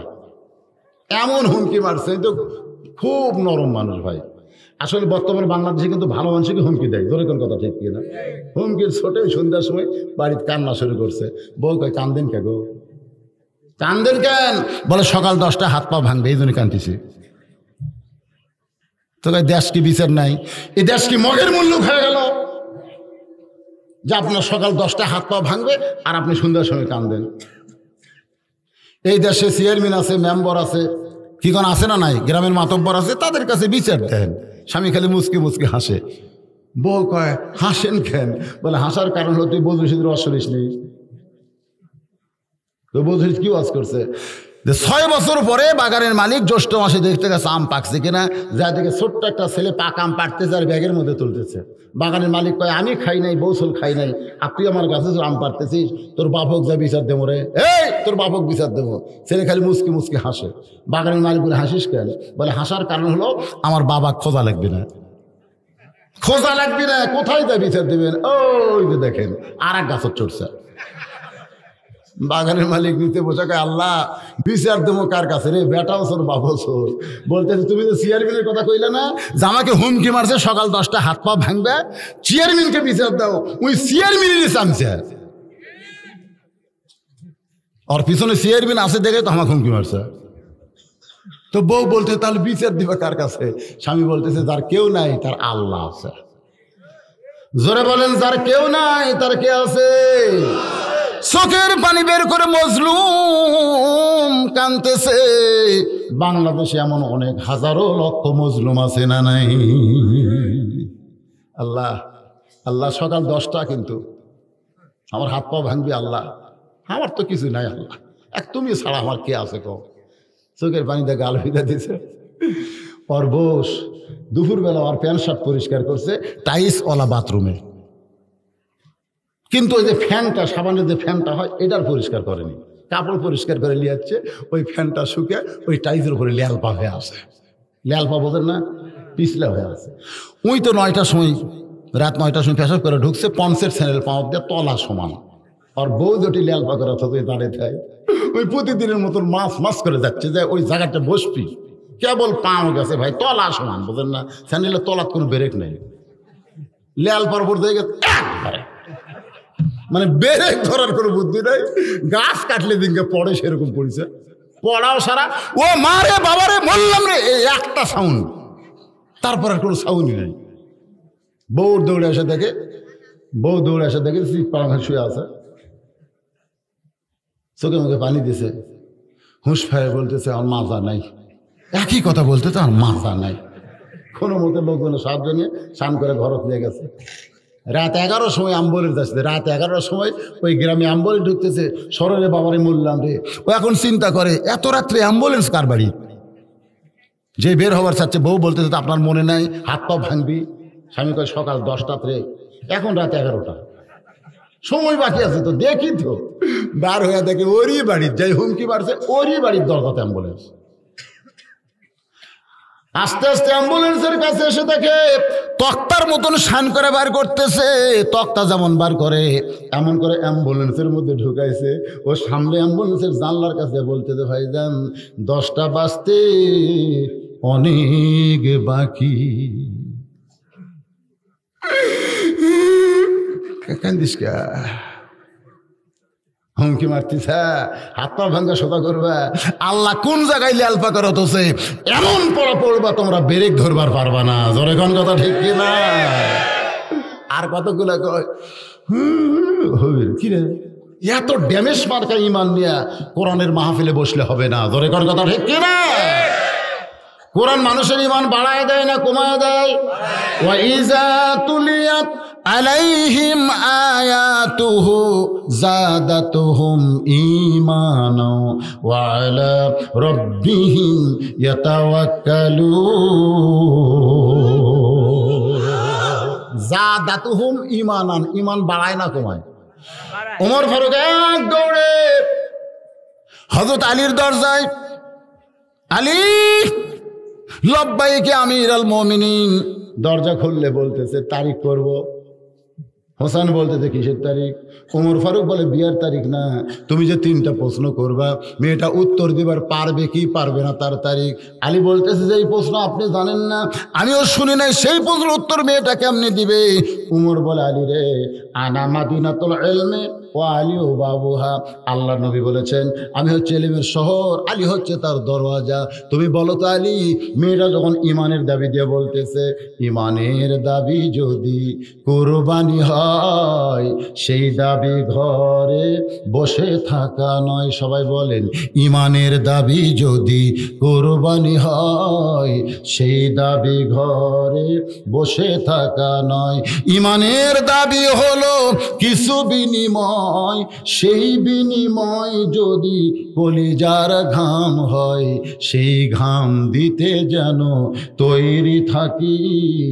ওগো দয়াময় আমার আল্লাহ দয়াময়। আলী মেয়েটা আল্লাহর উপর ভরসা করে বলেছে আমার ইমান বলতেছে হোসেন কি 3টা প্রশ্ন করবে আমি জানি না, তবে আমার ইমান বলতেছে আমি না পারলেও আমার আল্লাহ পারাবে। আলী মুসকে মুসকে হাসার বলতেছে ওই মেয়েটাতে একলা নাই, মেয়েটার সাথে আল্লাহ আছে। তোর এখন সবাই কার সাথে আল্লাহ আছে? ইন্নাল্লাযীনা ক্বালু রাব্বুনাল্লাহু সুম্মা ইসতাকামু। আল্লাহকে গ্রহণ করার পরে সমস্ত বিপদ আপদ মোকাবিলা করে আল্লাহর ঈমানকে যারা কলিজার মধ্যে জায়গা দিয়েছে, আপনারা বলেন তার সাথে আল্লাহ আছে না নাই? আর আল্লাহ যদি সাথে থাকে, নমরুদের চুলার আগুন আমাদের জাতির পিতার কিছু করতে পারে নাই। আল্লাহকে সাথে রাখার কারণে সাগরকে মুছার জন্য আল্লাহ রাস্তা বানাই দিয়েছে। ধরে কোন কথা ঠিক কিনা? আর আমরা সে আল্লাহ থুয়ে দিয়েছে ওই যে 7 আসমানের উপরে আল্লাহর বাড়ির থুতে। আল্লাহ তুমি ওখানে ঘুম পাড়ো আর আমরা নিচে যা ইচ্ছা তাই করি। কি ভাব আপনাকে? কি ভাব? আল্লাহ আমাদের সাথে আছে। নির্দিষ্ট তারিখ মোতাবেক একটু মনোযোগ দিয়ে শুনবেন। ডান পাশে হযরত ওমর, বাম পাশে হযরত আলী, আর মাঝখানে হোসেন বসে গেছে। একটা সামনে চাদর দেওয়া হয়েছে, চাদরের ওই পারে ওই 18 বছরের মেয়েটাকে বসানো হয়েছে। এখন আপনাদের কাছে আমার প্রশ্ন হলো, সামনে চাদর দেওয়ার কারণ কি? একটু জোরে বলে। আমাদের বাংলাদেশে পর্দার ওয়াজ করা যাবে? যাবে না? যাবে? একটু মনোযোগ দেন। ডান পাশে হযরত ওমর, বাম পাশে হযরত আলী, আর মাঝখানে হোসেন বসে গেছে। সামনে একটা চাদর দেওয়া, চাদরের ওই পারেই কিন্তু মেয়েটাকে বসানো হয়েছে। এবার ওমর ফারুক বলতেছেন, হোসাইন তুমি যে 3টা প্রশ্ন করবে এখন তুমি শুরু করে দাও। হোসাইন দাঁড়িয়ে বলতেছে, রে মেয়ে তুমি একা একা বসে আছো, তাই বলে মনে করো না তুমি একলা হয়ে গেছো, বরং আমি হোসাইন বড় একলা হয়ে গেছি। ওমর ফারুক বলে, হোসাইন তুমি কি ভুল বকতেছো? তোমার ডান পাশে আমি বসে আছি, বাম পাশে তোমার বাবা বসে আছে, তাহলে তুমি একলা কেমনে হলে? হোসেন বলতেছে, রে মেয়ে আমার 2 পাশে 2জন মহামানব দেহ নিয়ে বসে আছে, কিন্তু এই 2টা মহামানব মনে মনে তোমার পক্ষ নিয়েছে। আপনারা বলেন তো ওমর ফারুক কার পক্ষে? আলী কার পক্ষে? আজকে নির্বাচন কমিশনার যারা বসে আছে এরা কার পক্ষে? বুঝতেছেন না? নিরপেক্ষ নির্বাচন হচ্ছে, নির্বাচন কমিশনার বসে আছে। বসে থাকলে হবে, ওই খালি দেহ নিয়ে বসে আছে, আর মনে মনে কিন্তু ওই জায়গায় ভোট হয়ে যাচ্ছে। ধরে কর কথা ঠিক না? যেটি দেন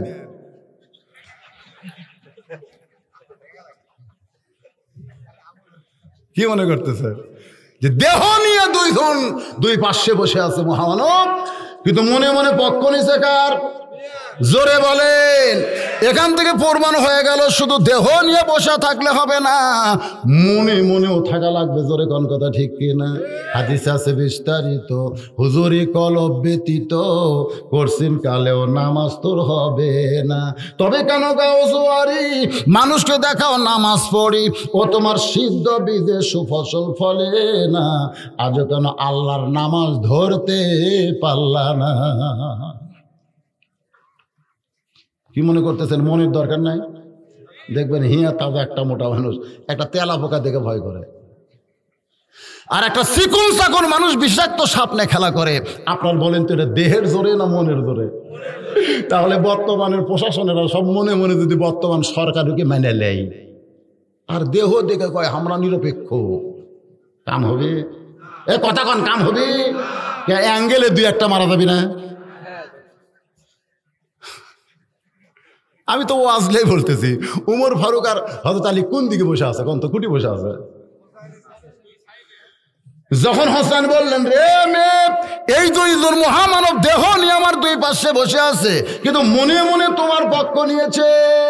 উমর ফারুক কোনো কথা বলতে পারলো না, আলীও কোনো কথা বলতে পারলো না, কারণ হোসেন আসল কথা হাত মারিছে। ওমর তো বললো পারতো, বাবা ও বাবা তুমি ভুল করেছো না, আর ভুল না, আর ভুল। এখন তুমি প্রশ্ন শুরু করো। ও বাবাজিরা যারা বসে আছেন মনোযোগ দিয়ে শুনবেন। হোসেন এবার মেয়েটাকে 1 নম্বর প্রশ্ন করতেছে, রে মেয়ে আব্দুল্লাহ ইবনে উমরের সঙ্গে তোমার বিয়ে দেবার চাইলো, তুমি কি জানো 6 লক্ষ হাদিসের হাফেজ, 30 পারা কোরআনের হাফেজ, জোরে কোন সুবহানাল্লাহ, আমার চাইতে লম্বাও 3 ফুট 3 ইঞ্চি বেশি, আমি হলাম 5 ফুট 9 ইঞ্চি। আর আব্দুল্লাহ ইবনে ওমর হলো 6 ফুট, আমার চাইতে লম্বাও বেশি, চেহারাও সুন্দর, বাপ হলো অর্ধ পৃথিবীর খলিফা। আর সেই আব্দুল্লাহ ইবনে ওমরকে বাদ দিয়ে আমাকে তুমি মনে মনে করছো কেমন? মেয়েরে শোনো, আমি হলাম সেই হোসাইন যাকে বিয়ে করব, তাকে 3টা প্রশ্ন করব। তার মধ্যে 1 নম্বর প্রশ্ন হলো, আমার মাকে তুমি জানো আমি কোন মায়ের সন্তান? এই সম্পর্কে তোমার কাছে আমার প্রশ্ন হলো, আমার মাকে তুমি জানো? সঙ্গে সঙ্গে হঠাৎ আমি চমকে উঠছে, আমি ছেলের সঙ্গে আছি আর ছেলে আমার কথা না বলে মায়ের কথা বলেছে। এখান থেকে প্রমাণ হয়ে গেল, বাবা আনন্দে মাতিয়া সাগরে ভাসাইয়া সেই যে চইলা যায় খবর লয় না, মাজন ধরিয়াই উদরে কতই যতন করে, 10 মাস পরে পায় প্রসবের বেদনা, এমন দরদি ভাবে কেউ হবে না আমার মা গো। লিল্লাহ তাকবীর। আপনারা কি মনে করতেছেন সন্তানে যে প্রাইমারি ভর্তি হচ্ছে আর মাদ্রাসার ভর্তি হচ্ছে, এটা কার ধরে? এই যে কয়টা ওটি বসে আছে, ওই সব কয়টার মা ভালো, সব কয়টার মা ভালো। কারণ ছেলে হওয়ার সাথে সাথেই মা নিয়ত করছে, আমার ছেলেকে আমি হাফেজ বানাবো। আর কতগুলো মা গালসি উল্টো কই, ইঞ্জিনিয়ার করব, ইঞ্জিনিয়ার, ডাক্তার করবি, ডাক্তার না। ইঞ্জিনিয়ার ডাক্তার তো নিষেধ না, করেন আপনার ছেলে ইঞ্জিনিয়ার ডাক্তার হওয়া তো নিষেধ না, কিন্তু ভাইজান শৈশবকালীন শিক্ষাটা পবিত্র শিক্ষা দিতে হবে। কারণ নাপাকি শিক্ষা আর পবিত্র শিক্ষা এক নিয়ে তাকে আমি বলছিলাম যে এখন পর্যন্ত করোনার দোহাই দেয় প্রাইমারি বন্ধ আছে, তা হাফেজে মাদ্রাসা খুলে দিলেন কেন? একই ছাত্র, প্রাইমারি ছাত্রের বয়সও যা, এ হাফেজে মাদ্রাসার ছাত্র বয়সটাই তো। করোনা ধরবে প্রাইমারি আর হাফেজে মাদ্রাসা ধরবে না। তখন নেতা বলতে, হুজুর আপনার কানটা আমার মুখের কাছে দেন তো। তাই আমার কান মুখের কাছে দিলাম, ফিসফিস করে বলতে, হুজুর আপনি জানেন না প্রাইমারি হলো না পাক হুজুর, আর হাফেজে মাদ্রাসা পাক। করোনা কোনোদিন পাকক ধরে না হুজুর। কারণ যাদের শিক্ষাটা শুরুতেই পাক হওয়া লাগবে, যেরকম কি হওয়া লাগবে, পাক পবিত্র না হলে। আপনি যখন আপনার ছেলেকে ভর্তি করে দিলেন 6 বছরের একটা বাচ্চাকে মাদ্রাসা, হুজুর কি বলবে, চলো কায়দা লেও, তাই কবি কায়দা লেওয়ার আগে বলবে সব পেশাব করবো, সব পেশাব করবার সব আগে তো পেশাব করা শিখাই, কিভাবে বসা লাগবে, কিভাবে ওঠা লাগবে, পানি কিভাবে দেওয়া লাগবে, কাশ কয়বার মারা লাগবে, ঢিলা কুলুপ কিভাবে ধরা লাগবে, লুঙ্গি যদি থাকে লুঙ্গি কি পায়জামার কুটি পকেট করা লাগবে, যন্ত্র বাইর করতে যেন সমস্যা না হয়। হাসতেছেন কেন? এগুলো সব ট্রেনিং দিয়ে তারপর অজু কিভাবে করা লাগবে, অজু টজু করে তারপরে আসে এখন ধর, এখন ধর। আর এই প্রাইমারি গুলা পেশাব দিয়ে 40 লাগে, পেশাব দিয়ে যন্ত্রকে ঘুরাচ্ছে, ঘুরে আগে লেগেছে তারপরে দিয়ে শুনল, এই খাড়া হয়ে পেশাব করে 40 লেগলি। কোন স্কুলে পড়িস, কয়েক ক্লাস 2 পড়ি, তোর শিক্ষক শিখাইনি কেমনে পেশাব করা লাগে? কি যে কর চাষা, প্রাইমারি পেশাব করার যায় দিকে আমার সারি খাড়া হয়ে কর, ওর সারি খাড়া হয়ে মারে, শালা বজ্জাতের বাচ্চা বজ্জাত, ওর সারি খাড়া হয়ে মারে। তো করোনা কাক ধরবি? ওই নাপাক গুলা কি ধরবি? জোরে কর কথা, ঠিক না? এ পর্যন্ত যেগুলা ধরিছে শালারা নাপাক। এখন আবার হাত ধোন, হাত ধোন, হাত ধোয়া লাগবে, কারে 5 বার যারা নামাজ পড়ে ওরকে নতুন করে হাত ধোয়া লাগবে। হ্যাঁ, এই জন্য খুব খেয়াল করবে আমি কোন মায়ের সন্তান। আমার মাকে তুমি জানো? 1 নম্বর প্রশ্ন হলো, আমার মাকে তুমি জানো? সঙ্গে সঙ্গে মেয়েটা উত্তর দেয়, হোসাইন আপনার মাকে আমি চিনি। যেই কইছেন চিনি, আপনার তো সুবহানাল্লাহ করলেন, কি বুঝাতে করলেন আল্লাহ ভালো জানে। কিন্তু যার সম্পর্কে নবী বলেছেন আমার পরে কেউ যদি নবী হতো লাউ কানা ওমর, সেই ওমর এই চিনি শব্দ শুনে জিহ্বায় কামড় খাইছে।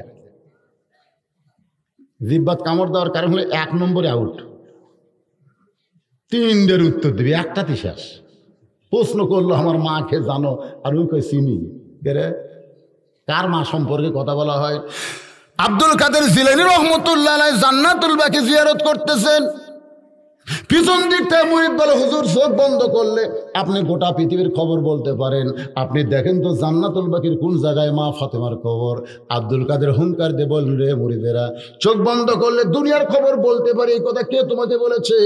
যালিকা ফাদলুল্লাহি ইউতিহি মাইয়াশা ওয়াল্লাহু যুল ফাদলিল আযীম। আমি আব্দুল কাদেরকে আল্লাহ এমন ক্ষমতা দিয়েছে, আমি চোখ বন্ধ করলে আল্লাহর আরশের খবর পর্যন্ত জানতে পারি। তুমি যে বলতেছ দুনিয়ার খবর, খালি দুনিয়ার খবর কেন? সাত আসমানি কি আছে? চোখ বন্ধ করার সঙ্গে সঙ্গে আব্দুল কাদের জিলানীর কাছে আল্লাহ হাজির করে দেয়। জোরে কর সুবহানাল্লাহ। কিন্তু জান্নাতুল বাকির কোন জায়গায় মা ফাতেমার কবর? জান্নাতুল বাকির কোন জায়গায় মা ফাতেমার কবর?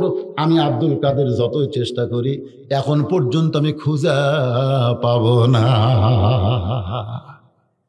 সমস্ত মুরিদ বলে, হুজুর আসমানের খবর জানেন অথচ ফাতেমার কবর জানেন না। আব্দুল কাদের জিলানী বললেন, যে মেয়েটার কবরের কথা শুনতে চাও সে হলো ফাতেমা, যাকে আল্লাহ তাআলা জোহরা ডিগ্রি দিয়েছে। এমন পর্দা নিশি ছিল, তার কবরকে পর্যন্ত আল্লাহ পর্দা করে দিয়েছে। সুবহানাল্লাহ। কর না কেন?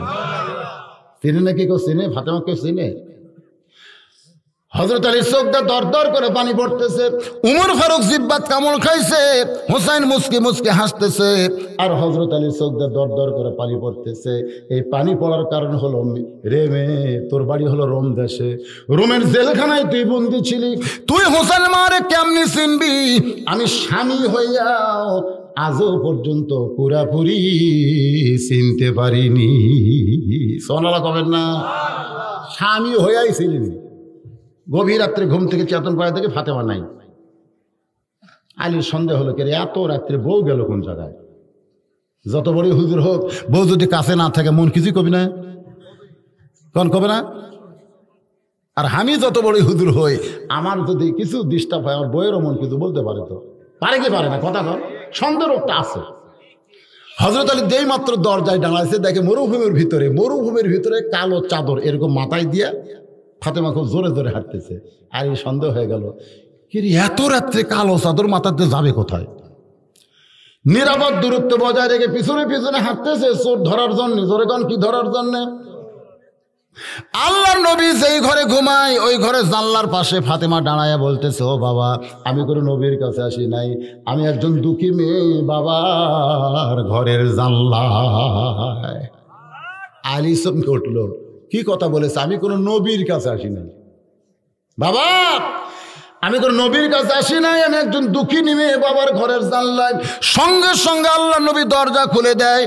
নবী যেই মাত্র দরজা খুলেছে, ফাতেমা দরজা দিয়ে ঘরের মধ্যে ঢুকতে হয়, তাহলে এক দৌড়ে গিয়া ওই জানলার কাছে কানটা লাগাই দিছে, দেখি বাপ মেয়ের মধ্যে কি গল্প হয়। রাসূল বলেন, ফাতেমা, এই গভীর রাত্রে তুই একা একা কেন ঘরে ঢুকলি মা? আলীকেও ঘরের মধ্যে নিয়া। হয়তো জানলার কাছে চমকে উঠছে, কে রে, আমি জানলার কাছে? এটা নবী কেমনে জানলো?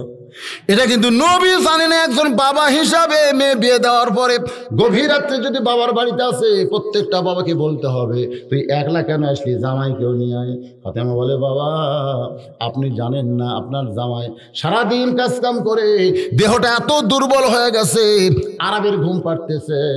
হাসান হোসাইন দুই পাশে ঘুমাই, আমি এখন ঘুম থেকে চেতন পায়ে দেখি দুইটা সন্তানও ঘুম পাড়ে, বাবাও ঘুম পাড়ে, আমি তিনজনের কাউকে ডাক না দিয়ে এই গভীর রাত্রে চোরের মতন আপনার ঘরে আইছি। বাবা, মেহেরবানি করে আপনি একটু বাতি জ্বালান।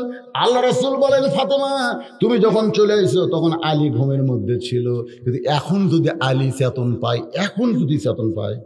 সুবহানাল্লাহ কর না কেন? যদি চেতন পায়, আর চেতন পাওয়ার পরে যদি দেখে তুমি নাই, তাহলে কি হবে? এখন এরকম চিন্তা করার দরকার আছে না? ভাই, কারণ স্বামী যখন বইয়ের কাছে থাকে, বউ চেতন পালিয়ে কিন্তু ঘুমায় যায়। আমার কথা বলতেছি, চেতন পাচ্ছি রাত্রিবেলা, বইয়ের গাওয়াতে আবার হাত দিছি, সাথে সাথে আমাদের বউ একটা ওষুধ যে, কিন্তু যারকে বউ নাই এরা যদি রাত একটা চেতন পায়, এর কে খবর কি?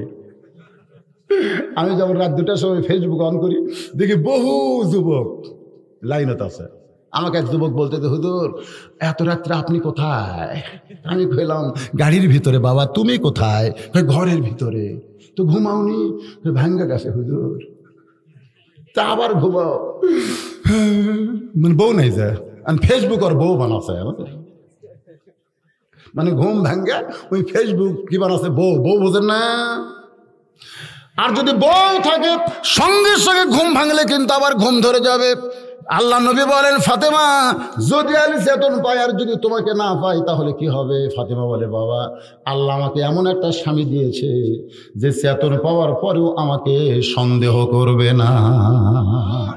আপনারা তো সুবহানাল্লাহ করেন, কিন্তু হয়তো আলী জানলার কাছে দাঁড়িয়ে আছে এমনি এমনি, কি সন্দেহ করা না এমনি এমনি।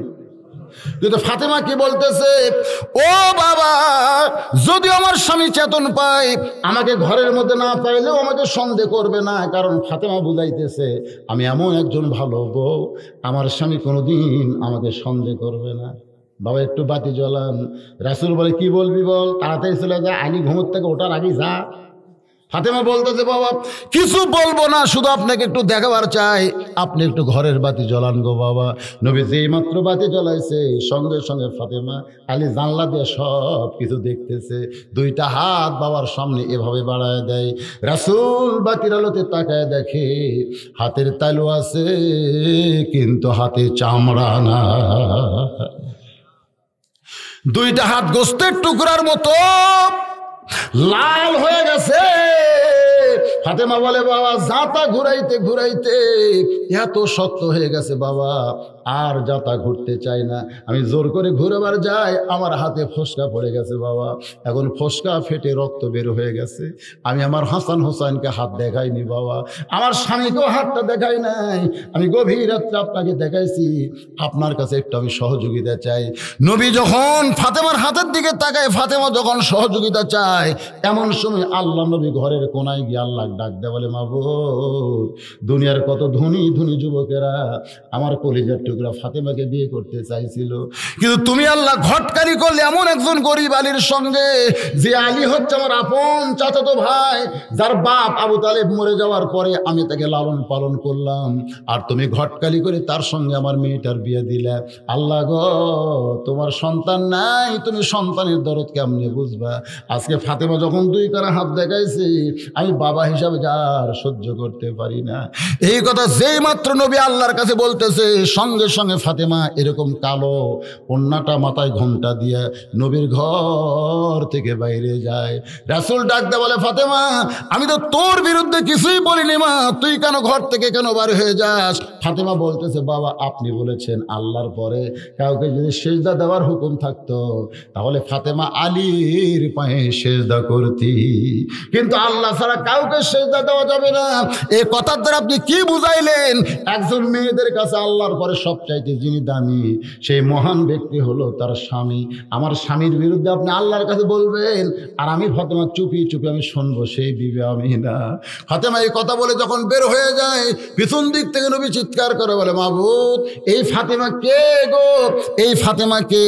আল্লাহ ডাক দেওয়ার, নবী কোনো টেনশন করেন না, আপনি হলেন পুরুষের আদর্শ আর ফাতেমা হলো নারীদের আদর্শ। আলীর চোখটা দরদর করে পানি পড়তেছে, হোসাইন মুচকি মুচকি হাসতেছে, আর হযরত ওমর জিহ্বাত কামড় দিয়ে আছে।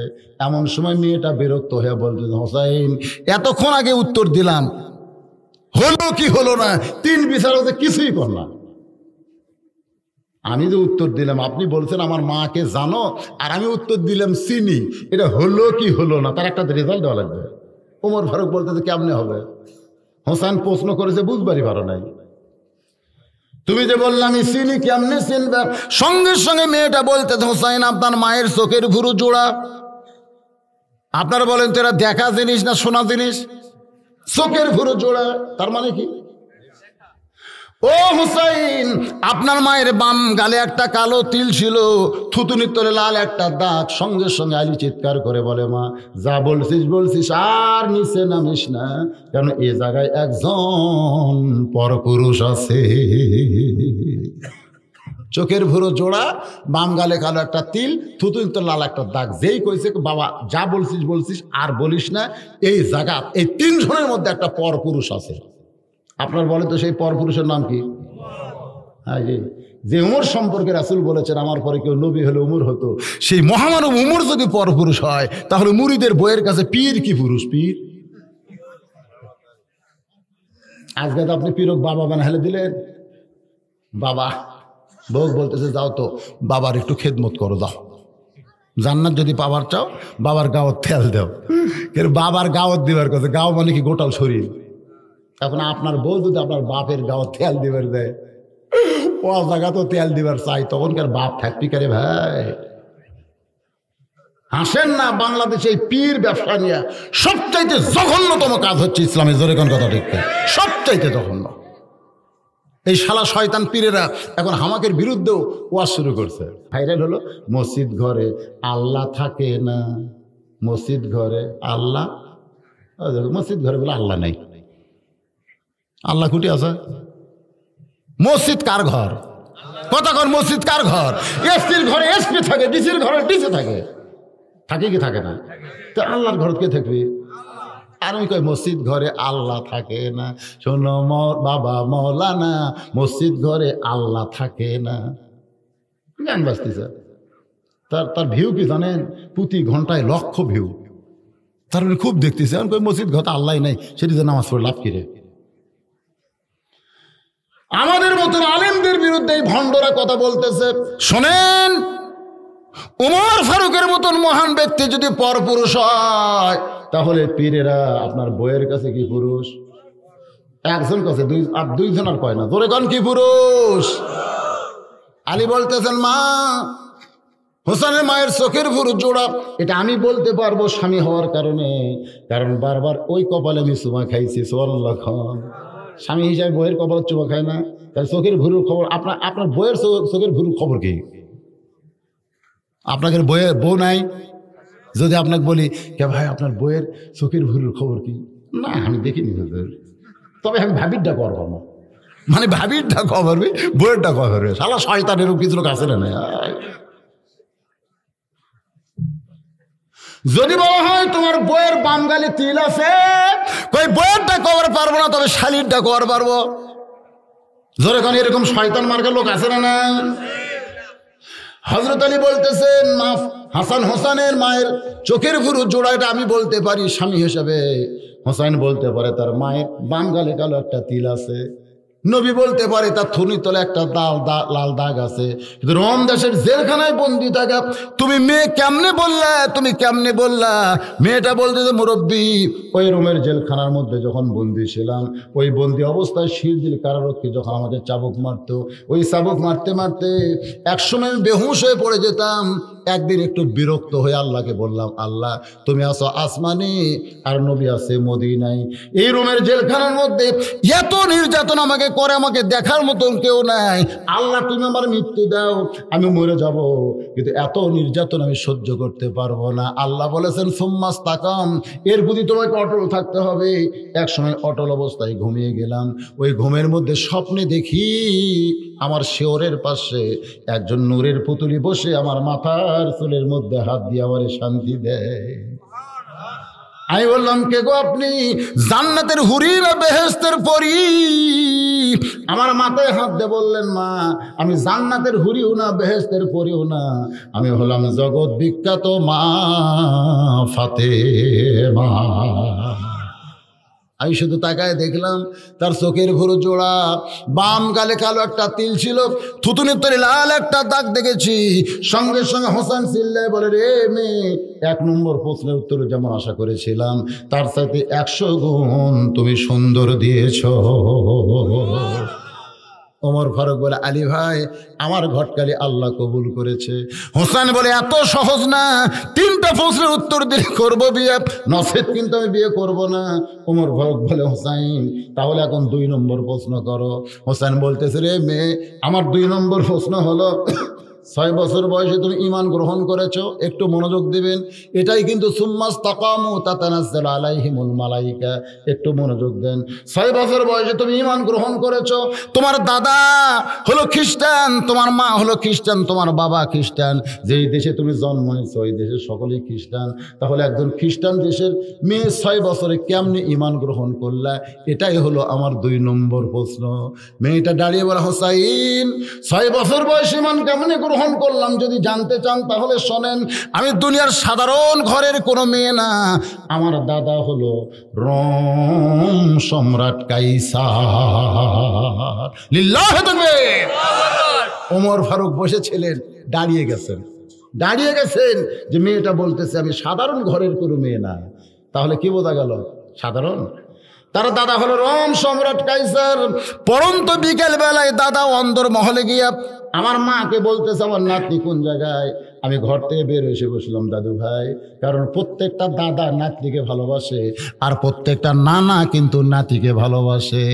আমার 2টা নাতি হচ্ছে মাশাআল্লাহ, 2 মেয়ের পক্ষ থেকে 2টা হচ্ছে, একটা হচ্ছে হাসান, একটা হলো হোসাইন। সুবহানাল্লাহ কর না কেন?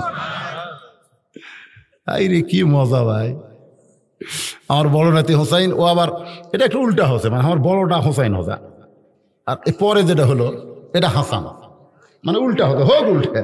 তো হোসাইন আবার খুব দুষ্ট। আমি তখন বুকের ওপর নিতাম, ওই বুক বসাই আর 2 পাও আমার এই দাড়ির মধ্যে ঢুকে দিল, দিয়ে মারবি ছাড়া। আমি কইলাম কে রে, আমি একটা কত বড় হুজুর রে, আর আমার দাড়ির পাও দিয়ে চাড়া মারিস। আর মাও বলতেছে নামটা হলে অন্য কিছু থন, হোসাইন থন না, হোসাইন হলে এরকম করবি। সুবহানাল্লাহ। দাদারা ভালোবাসে নাতনিকে আর নানারা ভালোবাসে নাতিকে। সুবহানাল্লাহ বলেন। আজকে রমেদাস দরবারে খেলা হবে, তুই কি খেলা দেখতে যাবি? মেয়েটা বলে হোসাইন 6 বছরে আমি খেলা দেখার জন্য দাদার সঙ্গে চলে আসলাম রাজ দরবারে, কারণ ছোট ছোট বাচ্চারা লেখাপড়ার চাইতে খেলাধুলা বেশি পছন্দ করে। এদের প্রাইমারি বন্ধ করে দিয়েছে করোনার দোহাই দিয়া। এরা যে কি মাল হবি ভাই, লেখাপড়া হচ্ছে, খালি ভিডিও মোবাইল কিনে দেননি, খালি সারাদিন এই করতেছে। এখন আবার আর একটা দিকে অনলাইনে লেখাপড়া। অনলাইন মানে কি? ছেলেরা এখন বাপক বলতেছে আব্বু 3G আর 4G একটা মোবাইল কিনে দেন অনলাইনে। বাপে সব কিছু বেঁচে 20,000 টাকা একটা মোবাইল কিনে দিতে, কিসের অনলাইনে লেখাপড়া? অনলাইনে অন্য কিছুই কাম করতেছে। তোর এখন কথা ঠিক না?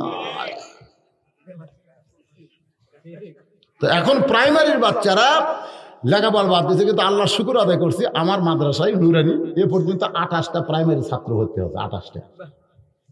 আমি সব মাদ্রাসায় খুঁজলাম খবর কি, ছাত্র ছাত্রী জায়গা দেওয়া যাচ্ছে না, সব প্রাইমারি বাদ দিয়ে মাদ্রাসায় ভর্তি হচ্ছে। আমি বলছি আল্লাহ করোনা আর 2 বছর থাকে, আল্লাহ আর 2টা বছর করোনা থাকলে প্রাইমারি খেলে ঘর থাকবি, একটাও ছাত্র থাকবি না। ধরে ঘর কথা ঠিক। হ্যাঁ, প্রত্যেকটা বাপ করছে হুজুর নুরানি মাদ্রাসায় ভর্তি করে দেবো, প্রাইমারি খুলবি না, প্রথম দিয়ে ভর্তি করে দিয়ে গেছে। আমরা তো সাইজ করতেছি, আরো প্রাইমারি যাবি। আমি 28টা করছি, যদি প্রাইমারি খোলে তোরা যাবো? না কি কন, এটা ছাড়ে ওটা যাবো। আগডুম বাগডুমের মধ্যে মুসলমানের বাচ্চারা থাকতে চায় না, ওদের জোর করে রাখা হয়েছে। জোরে করে কথা ঠিক না? কি কবিতা, আই রে আই টিয়ে নায়ে ভরা দিয়ে না নে গেল বোয়াল মাসে, তাই না দেখে ভদর নাচে, ওরে ভদর সরিয়ে আসা। হ্যাঁ, এলে কি? আমি তো মনে করি আওয়ামী লীগ এই কবিতার উপরে কেস করা দরকার। দেখেন নৌকা লিয়ে কি ফাজলামি করছে, আইরে আইটিয়ে নায়ে ভরা দিয়ে না লিয়ে গেল বোয়াল মাছ। তো বোয়াল মাছ যদি নৌকা লিয়ে যায় এরা দাঁড়াবি কার? যে নৌকা আল্লাহর হুকুমে নূহ আলাইহিস সালাম তৈরি করেছে, দরকার কথা ঠিক কিনা? আর সেই নৌকা নিয়ে ফাজলামো, কি শিক্ষা প্রাইমারিতে আছে? করোনার দোহাই আরো বন্ধ থাক, সবগুলো নুরানি মাদ্রাসায় ভর্তি হোক, মাসে 300 টাকা করে নিমো আর পড়ামো। তোর এখন কথা ঠিক কিনা? মাদ্রাসা খালি ফুলে উঠবে। সুবহানাল্লাহ কর না গা। আপনাকে এখানে নুরানি আছে? এখানে আছে? ছাত্র বাড়তেছে না কেন? ঘুম ধরতেছে নাকি? সুবহানাল্লাহ কম। কি বিরক্ত হচ্ছে? কয়টা বাজলো?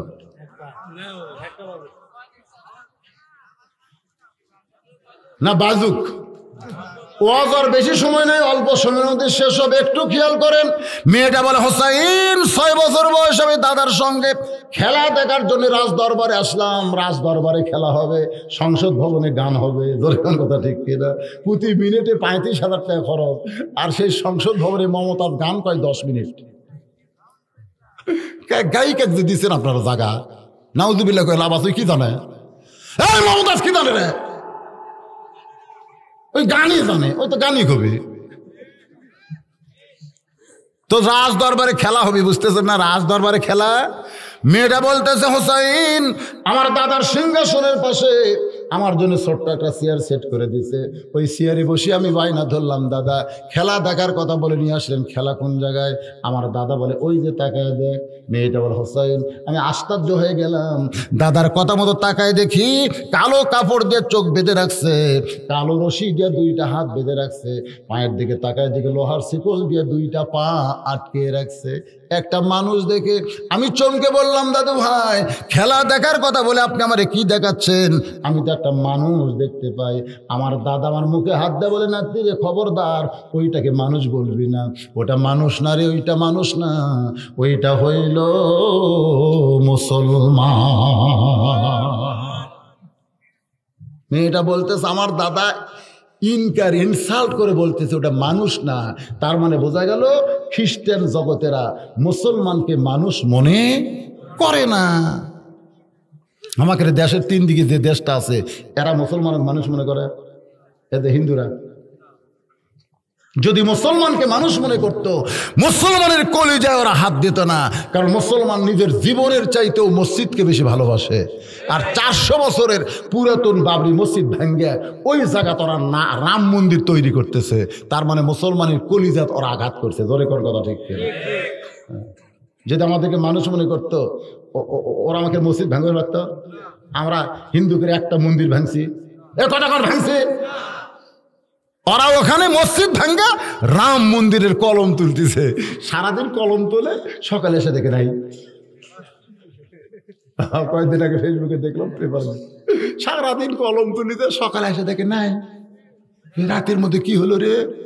মোদী সরকারের কাছে খবর দিছে, তোরকে জন্যই আমি কি ভাঙ্গার প্রশ্ন? শয়তানরা এখন মসজিদ ভাঙ্গে মন্দির বানাবো, মন্দিরের কলম নেয়। ওরে বা আল্লাহ, আবার হার গোষ্ঠী মুসলমানেরা না পারলে কি হবে? নবীর দাদা আব্দুল মুত্তালিবকে তখন বলা হলো, খবর কি বল, আমার 100টা উট আসছে, তোমার সৈন্যরা উঠটা দাও। আব্রাহা বাদশাহ কে রে, কাবা ঘর ভাঙবে যাচ্ছি। কাবা ঘরের কথা না বলে উটের কথা কাউকে বলে, উটের মালিক আমি উঠ চাচ্ছি। কাবা ঘরের মালিক হচ্ছে আল্লাহ, ভাঙবার যা। তা আমরা বলবো বাবরি মসজিদের মালিককে, ভাঙ্গিছু রোম মন্দির বানাবো যা। আমরা পারতেছি না, তাই বলে কি আল্লাহ বসে থাকবে? কথা কোন আল্লাহকে বসে থাকবে? আমেরিকা সাইজ করছে করোনা দিয়ে, এত পাওয়ার তোরকে, এত পরিষ্কার তোরা, এত হিসাব নিকাশ স্বাস্থ্যবিধি মানিস, তারপরে মরিস কেরা? আর আমাদের বাংলাদেশের গরিব গুরুরা যেভাবে চলে ভাই, এরা স্বাস্থ্যবিধি বোঝে। এখনই পায়খানা করে আসে, এখনই সিগারেট খাচ্ছে। করোনা দেখে বাড়ছে দৌড়, করোনা দেখে বাড়ছে দৌড়। তো করোনাকে দৌড়ে আসে, আয় দে খাপসার খাপসার রে।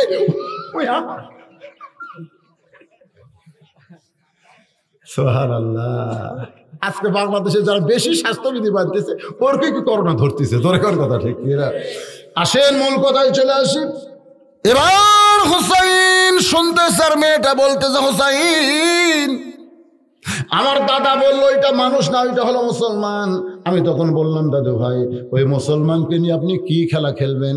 আমার দাদা বলে, ওই যে তাকায় দেখ। আমি তাকায় দেখি বিশাল একটা আগুনের চুলার মধ্যে দাউ দাউ করে আগুন জ্বলতেছে, দাউ দাউ করে আগুন জ্বলতেছে। শিলার উপর একটা বিশাল ডেকসি দিয়া, ওই ডেকসির মধ্যে মনে মনে তেল দিল।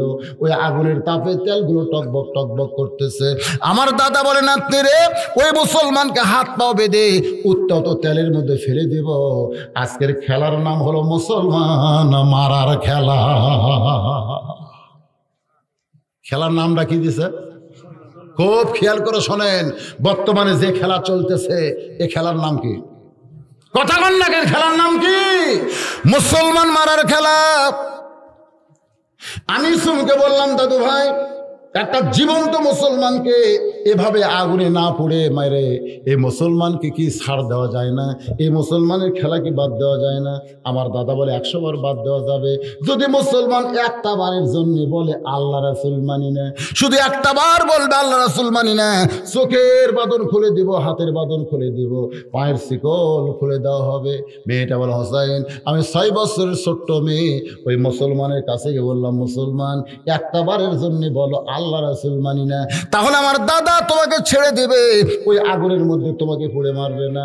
মুসলমান আমার দিকে তাকে বলে, মা তুমি ছোট্ট মানুষ, তুমি বোঝো না, তুমি মনে করতেছো আগুনের চুলার মধ্যে আমার মৃত্যু হবে, কিন্তু একজন মুসলমানের কাছে জীবনের কোনো দাম নাই। একজন মুসলমান দরকার হলে দুনিয়ার সব কিছু বাদ দিবে, কিন্তু আল্লাহ রাসূলকে বাদ দিবার পারবে না। ইন্নাল্লাযীনা ক্বালু রাব্বুনাল্লাহু সুম্মা ইসতাকাম। আল্লাহু আকবার। মেয়েটা বলে, হোসাইন আমার দাদা তখন হুঙ্কার দিয়ে দাঁড়িয়ে গেল, চিৎকার দিয়ে বলতেছে, আর সময় দেওয়া যায় না, মুসলমানকে নিয়ে আসো, খেলা হবে, আসো খেলা হবে, নিয়ে আসো, কি হবে খেলা। এখন আমার দাদা চিৎকার দিয়ে বললেন খেলা হবে। দাদার সৈন্যরা ওই মুসলমানকে ওই হাত পা বাঁধা অবস্থায়, চোখ বাঁধা অবস্থায় টেনে টেনে আগুনের চুলার দিকে নিয়ে আসতেছে। মুসলমান একটা বারের জন্য বলতেছে না, একটা বারের জন্য বলতেছে না যে আমি যাব না, আমি যাব না। সিনা টান করে মুজাহিদের দিকে হাঁটতেছে, মুজাহিদ হয়ে সিনা টান করে হাঁটতেছে। আমি চমকে গেলাম, একজন জীবন্ত মানুষকে আগুনের চুলার মধ্যে পুড়ে মারবে, তারপরেও লোকটা মরার জন্য আসতেছে। যখন মুসলমান আসতেছে বিল বিল করে কি যেন বলতেছে। মেয়েটা বলে, হোসাইন আমি তখন বুঝতে পারি নাই, কিন্তু এখন বুঝতে পেরেছি। ওই মুসলমান তখন পড়েছিল, ওয়ালা তাকুলু লিমান ইউকতালু ফি সাবিলিল্লাহি আমওয়াতুন বাল আহইয়াউ ওয়ালাকিন লা তাশউরুন। আল্লাহ রাস্তায় যাদেরকে হত্যা করা হয়, আল্লাহ বলেছে তোমরা তাদেরকে মৃত্যু বলো না, আমি আল্লাহ বলতেছি তারা চিরজীবন পেয়ে গেছে। সুবহানাল্লাহ। মেয়েটা বলে, হোসাইন যখন একেবারে আগুনের চুলার কাছে নিয়ে আসলো, তখন আমি উঠে দৌড়ে যেতে চাইলাম। আমার দাদা আমার খপ করে হাত ধরে বলতে যে খেলা দেখার কথা বলে নিয়ে আসলাম, খেলা দেখতেই হবে। আমি বললাম, দাদা একটা জীবন্ত মানুষকে হত্যা করবেন, এই মানুষ মরার খেলা আমি দেখবো না। আমার দাদা কয় দেখার জন্য তোরে নিয়ে এসে দেখতেই হবে। আমাকে জোর করে যখন মানুষ মরার খেলা দেখাবে, আমি তখন 2টা হাত চোখের সামনে দিলাম। মেয়েটা হলো, হোসাইন রে 2টা হাত যখন চোখের সামনে দিলাম, এমন সময় একটা মধুর কলেমা আমার কানের মধ্যে দিয়ে আমার কলিজার মধ্যে ঢুকতেছে, লা ইলাহা ইল্লাল্লাহু মুহাম্মাদুর রাসূলুল্লাহ। মেয়েটা বলে, হোসাইন আমি তখন দেখতে পাইলাম এই কলেমা যখন কানের মধ্যে যায় আমার কলিজার মধ্যে ঢুকে গেল, তখন আমার অন্তরের এই কলিজার চোখটা আল্লাহ পরিষ্কার করে দিল। আমি 2টা হাত 2টা চোখের উপরে দিয়েছি, কিন্তু এই চোখ দিয়ে আমি দেখতে পাই ওই মুসলমানকে চান্দোলা করে আগুনের চুলার মধ্যে ফেলে দিচ্ছে। আগুনের চুলার মধ্যে মুসলমানের দেহ পড়তেছে, কিন্তু আগুনের চুলার মধ্যে দেহ পড়ার আগে কে যেন খাঁচার ভিতর থেকে ওই যে পাখি রয়েছে, রুহ রয়েছে, ওই রুহটা ধরে এরকম করে ছেড়ে দিল, যেমন প্রধানমন্ত্রী কবিতর ছাড়ে দেখেন নাই, ঠিক এইভাবে পাখিটাকে ছেড়ে দিল। পাখিটা সবুজ রঙের একটা বাগানে উড়ে উড়ে চলে গেছে, আর মুসলমানের দেহটা আগুনের চুলার মধ্যে পড়ে গেল। আমি সঙ্গে সঙ্গে দৌড় দিলাম। আমার দাদা জোর করে হাত ধরে রাখলো, তারপরে পারলো না, কারণ আগে আমার ভিতরে ঈমান ছিল না, আমার শক্তি কম ছিল, কিন্তু ঈমান ভিতরে থাকার কারণে আমি যখন হ্যাঁচকা দিলাম, আমার দাদা আর আমার হাত ধরে রাখতে পারলো না। এখান থেকে প্রমাণ হলো মুসলমানের দেহের মধ্যে যতক্ষণ ঈমান থাকবে, দুনিয়ার কোনো শক্তি তাদের আটকায় রাখতে পারবে না। আমি এক দৌড়ে ভিতরে মায়ের কাছে গিয়ে বললাম, মা লা ইলাহা ইল্লাল্লাহ মুহাম্মাদুর রাসূলুল্লাহ। আমার মা বলতেছে, তুই না তোর দাদার সঙ্গে খেলা দেখতে গেলি, এই মুসলমানের কলমা কোথায় পাইলি? এই কলমা কইলে তোর বাবা তোর দাদা তোকে হত্যা করবে। আমি তখন বললাম, মা এই কলমাওয়ালারা কোনোদিন মরে না, এই কলমাওয়ালারা কোনোদিন মরে নিজের চোখে আমি দেখছি, দেহ পড়ছে খাঁচায়, খাঁচা পড়ছে আগুনের চুলার মধ্যে, আর ভিতরের পাখিটা কে যেন উড়াল দিয়ে চলে যায়। বাজান একটু খেয়াল করবেন, মেয়েটা আবার দৌড় দিছে রাজ দরবারে, যাই দেখে তার দাদা সৈন্য সামন্ত নিয়ে শাহবাগের মিছিল করতেছে। শাহবাগে যেমন মিছিল হয় ঠিক একই মিছিল করতেছে। মুসলমান মরে গেছে, মুসলমান পুড়ে গেছে। আমি তখন তাদের মধ্যে দাঁড়িয়ে বললাম, কানার ভাগ্যে ধন মিলে না, সামনে পড়ে আছে সোনা, কানা দেখতে পায় না, মাটি মনে করে ফাইলা দেয়, হাতে তুলে নেয় না, কানার ভাগ্যে ধন মিলে না। ও দাদা, তোমরা বলতেছো মুসলমান মরে গেছে, আমি নিজের চোখে দেখছি দাদা মুসলমানের খাঁচা পুড়েছে, কিন্তু মুসলমান এখন জান্নাতে উড়ে বেড়া। আমার দাদা বলতেছে, তুই আমার নাতনি হয়ে তুই আমার বিরুদ্ধে কথা বলিস, মুসলমানের পক্ষে কথা বলিস কেন? আমি তখন বললাম, দাদা খেলা দেখবার আইসা আমি ঈমান গ্রহণ করেছি। হোসাইন যেই দাদা শুনলাম ঈমান গ্রহণ করেছি, তখন থেকে আমাকে জেলখানায় বন্দি রেখে 12টা বছর পর্যন্ত আমাকে নির্যাতন করেছে। হোসাইন সিল্লা বলে, রে মেয়ে, 2 নম্বর প্রশ্নের উত্তর যেমন আশা করেছিলাম তার চাইতে 1000 গুণ তুমি সুন্দর দিয়েছ। ওমর ফারুক বলতে, আলী ভাই আমার ঘটকালি আল্লাহ কবুল করেছে। হোসেন বলে, এত সহজ না, 3টা প্রশ্নের উত্তর না দিলে তো আমি বিয়ে করব না, সবেমাত্র 2টা হয়েছে, আর একটা প্রশ্ন বাকি আছে। এবার হোসেন মেয়েটাকে প্রশ্ন করবে, উত্তর দিবার পারবে কি পারবে না, বিয়ে হবে কি হবে না। আজকের অনুষ্ঠানে আমরা একটু সরাসরি শুনবার চাই। কারা কারা শুনবেন আল্লাহকে একটু হাত দেখান ভাই, লিল্লাহে তাকবীর, হাত নামান। আমি মনে করছিলাম যে রাত 1টা বাজে যাচ্ছে, হয়তো আপনাকে অনেকের হাত উঠবে না। ওরে বাবা রে, সেই কইলাম কারা কারা শুনবেন। এখানে বুড়িয়া চুড়া ভাঙ্গা চুড়া যুবক কচিকাতা সবাই দিয়ে হাত তুলছে। ঘড়ির দিকে তাকায়, দিকে রাত খুব বেশি বাজে নাই, কেবল 1:20 বেজে গেছে। 1:20 খুব বেশি তো। একটা প্রশ্ন বাকি আছে, উত্তর হবে। আমাকে বলছে, হুজুর বেশি লম্বা চড়া আদায়ের দরকার নাই, রুমাল গামছার আদায় হয় নাই, তাই আপনি একটু মেহেরবানি করে এই রুমাল এবং গামছা মাহফিলের ভিতরে দিবেন। আপনারা যারা বসে আছেন, জীবনের শেষ 9 নম্বর প্রশ্ন, 3 নম্বর প্রশ্ন করতেছে। রে মেয়ে, আমার 3 নম্বর প্রশ্ন হলো, বিবাহের পরে কথাটা এখন কোনো আদায় হবে না, যখন ওয়াজ হবে কোনো আদায় নাই, স্টপ। বিবাহের পরে, এই যুবকেরা কথাটা মনোযোগ দিয়ে শোনো। হোসেন কিন্তু মেয়েকে বলেছে বিবাহের পরে। আমাদের বাংলাদেশে যত মহব্বত বিয়ার আগে না পরে, হ্যাঁ আগেকার মহব্বতের খোঁজ জানেন? ও যে 14 ফেব্রুয়ারি ওয়ারল্যান্ড পার্কে বগুড়াতে পুলিশেরা, জি আব্বার জন্য বোনে 500 টাকা কোরআন শরীফ বাবদ, ধরেন 27 হয়ে গেছে। এদিকে আবার কোরআন বাবদ 200 দিয়ে দিছে। 2টা মিলে মাশাআল্লাহ ভালোই আদায় হচ্ছে। আদায় কি কম হচ্ছে? ভালোই হচ্ছে মাশাআল্লাহ। আর একটা পাওয়া গেছে, 28 নম্বর হয়ে গেছে মাশাআল্লাহ। 500 টাকার 28, 14,000 টাকা। তার মানে কি মনে করতেছে? 28টা কোরআন শরীফ মানে 14,000 টাকা। আর একটা 200 টাকা কোরআন শরীফ বাবদ। 200 ঠকলো রে, 200 চেয়ে দিচ্ছে না, 200 খুব একটা চেতলো না। 200 টাকা দামের 5 কোরআন শরীফ কি বাকি থাকি না? বাকি বাকিগুলো এখানে লেখা তো, এখানে কোনো গল্প হবে না। না না, বাকিগুলো লেখা তুই, বাকির আবার ঝাঁকি কি? এই লগদের ঝাঁকি মাশাআল্লাহ হয়ে গেছে।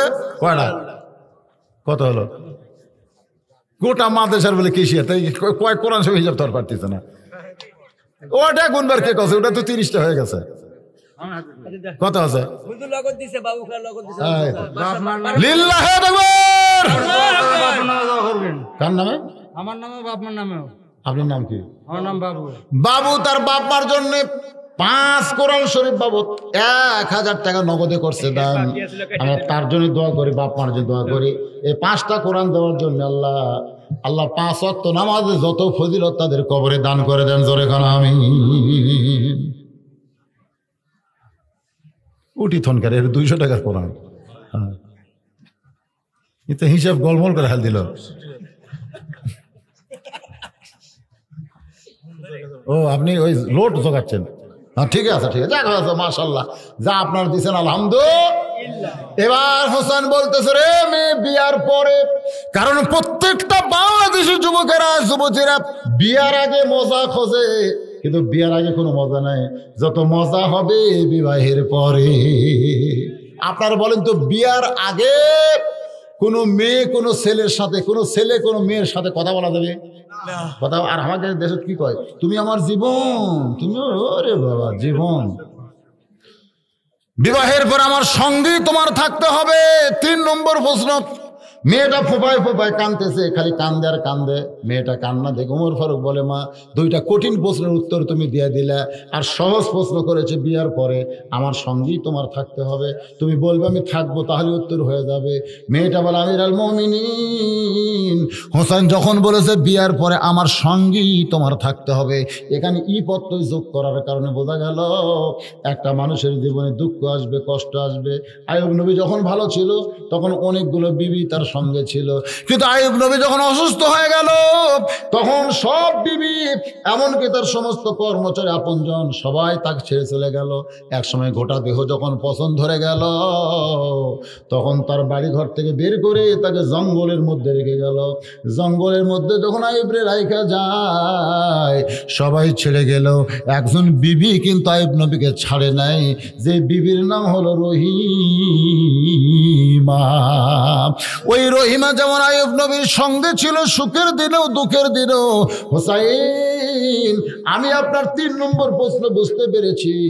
আপনার জীবনে যে দুঃখ আসবে, ওই দুঃখের দিনেও আমি আপনার সঙ্গে থাকতে চাই। সঙ্গে সঙ্গে হোসেন বলল, রে মেয়ে, 3 নম্বর প্রশ্নের উত্তর যেমন আশা করেছিলাম তার চাইতে 100 গুণ তুমি সুন্দর দিয়েছ। ওই হোসেনের সঙ্গে মেয়েটার বিয়ে হলো। মেয়েটার নাম হলো শাহের বানু। হোসেনের জীবনের সবচাইতে বড় দুঃখ হলো কারবালার ট্র্যাজেডি। কারবালার ময়দানে বাজার এক সময় হোসেনের দেহ থেকে মস্তকটা যখন বিচ্ছিন্ন করে নিয়ে যায়, ওই যে ইয়াজিদের বাহিনী বাজান তার নেতৃত্বে হোসাইনের দেহের উপর দিয়ে ওই ঘোড়াগুলো ছুটানো হলো। ওই ঘোড়া ছুটানোর পরে গোটা দেহ যখন ছিন্ন বিচ্ছিন্ন হয়ে যায়, হোসাইনের দেহের বিবি তখন একটা ওড়নার মধ্যে ওই দেহের সমস্ত গোস্ত টোস্ত একত্র করে, ওই গোস্তটা টোপলা করে মনে হয় বাজার থেকে কিনে আনছে, সেই গোস্তের মতো উপর হাত দিয়ে বলে, হোসাইন, আপনি প্রশ্ন করেছিলেন বিবাহের পর আমার সঙ্গেই থাকতে হবে, আপনার শেষ মুহূর্ত পর্যন্ত আমি সঙ্গে ছিলাম। এখন আপনার কাছে আমি আরাধনা করি, আল্লাহর কাছে বলি, আল্লাহ আমার স্বামীর সঙ্গে শুধু দুনিয়াতে নয় জান্নাতেও একসঙ্গে থাকতে চায়। আমার মায়েরা বোনেরা, আজকের আলোচনার ভিতর দিয়ে আপনাদের কিন্তু পর্দার কথাও বলেছে মা। সবচাইতে বড় কথা হলো, ইন্নাল্লাযীনা ক্বালু রাব্বুনাল্লাহু সুম্মা ইসতাকাম, নিশ্চয় যারা আল্লাহকে রব বলে স্বীকার করবে, নানা রকম বিপদ আপদ মুসিবত দিয়ে তাদেরকে পরীক্ষা করা হবে। সমস্ত বিপদ আপদ মুসিবতকে জয় করতে হবে আল্লাহর প্রতি অটল থেকে। আল্লাহ যেন আমাদের সকলের জীবনে কবুল করেন। সকলে বলি আল্লাহুম্মা আমিন।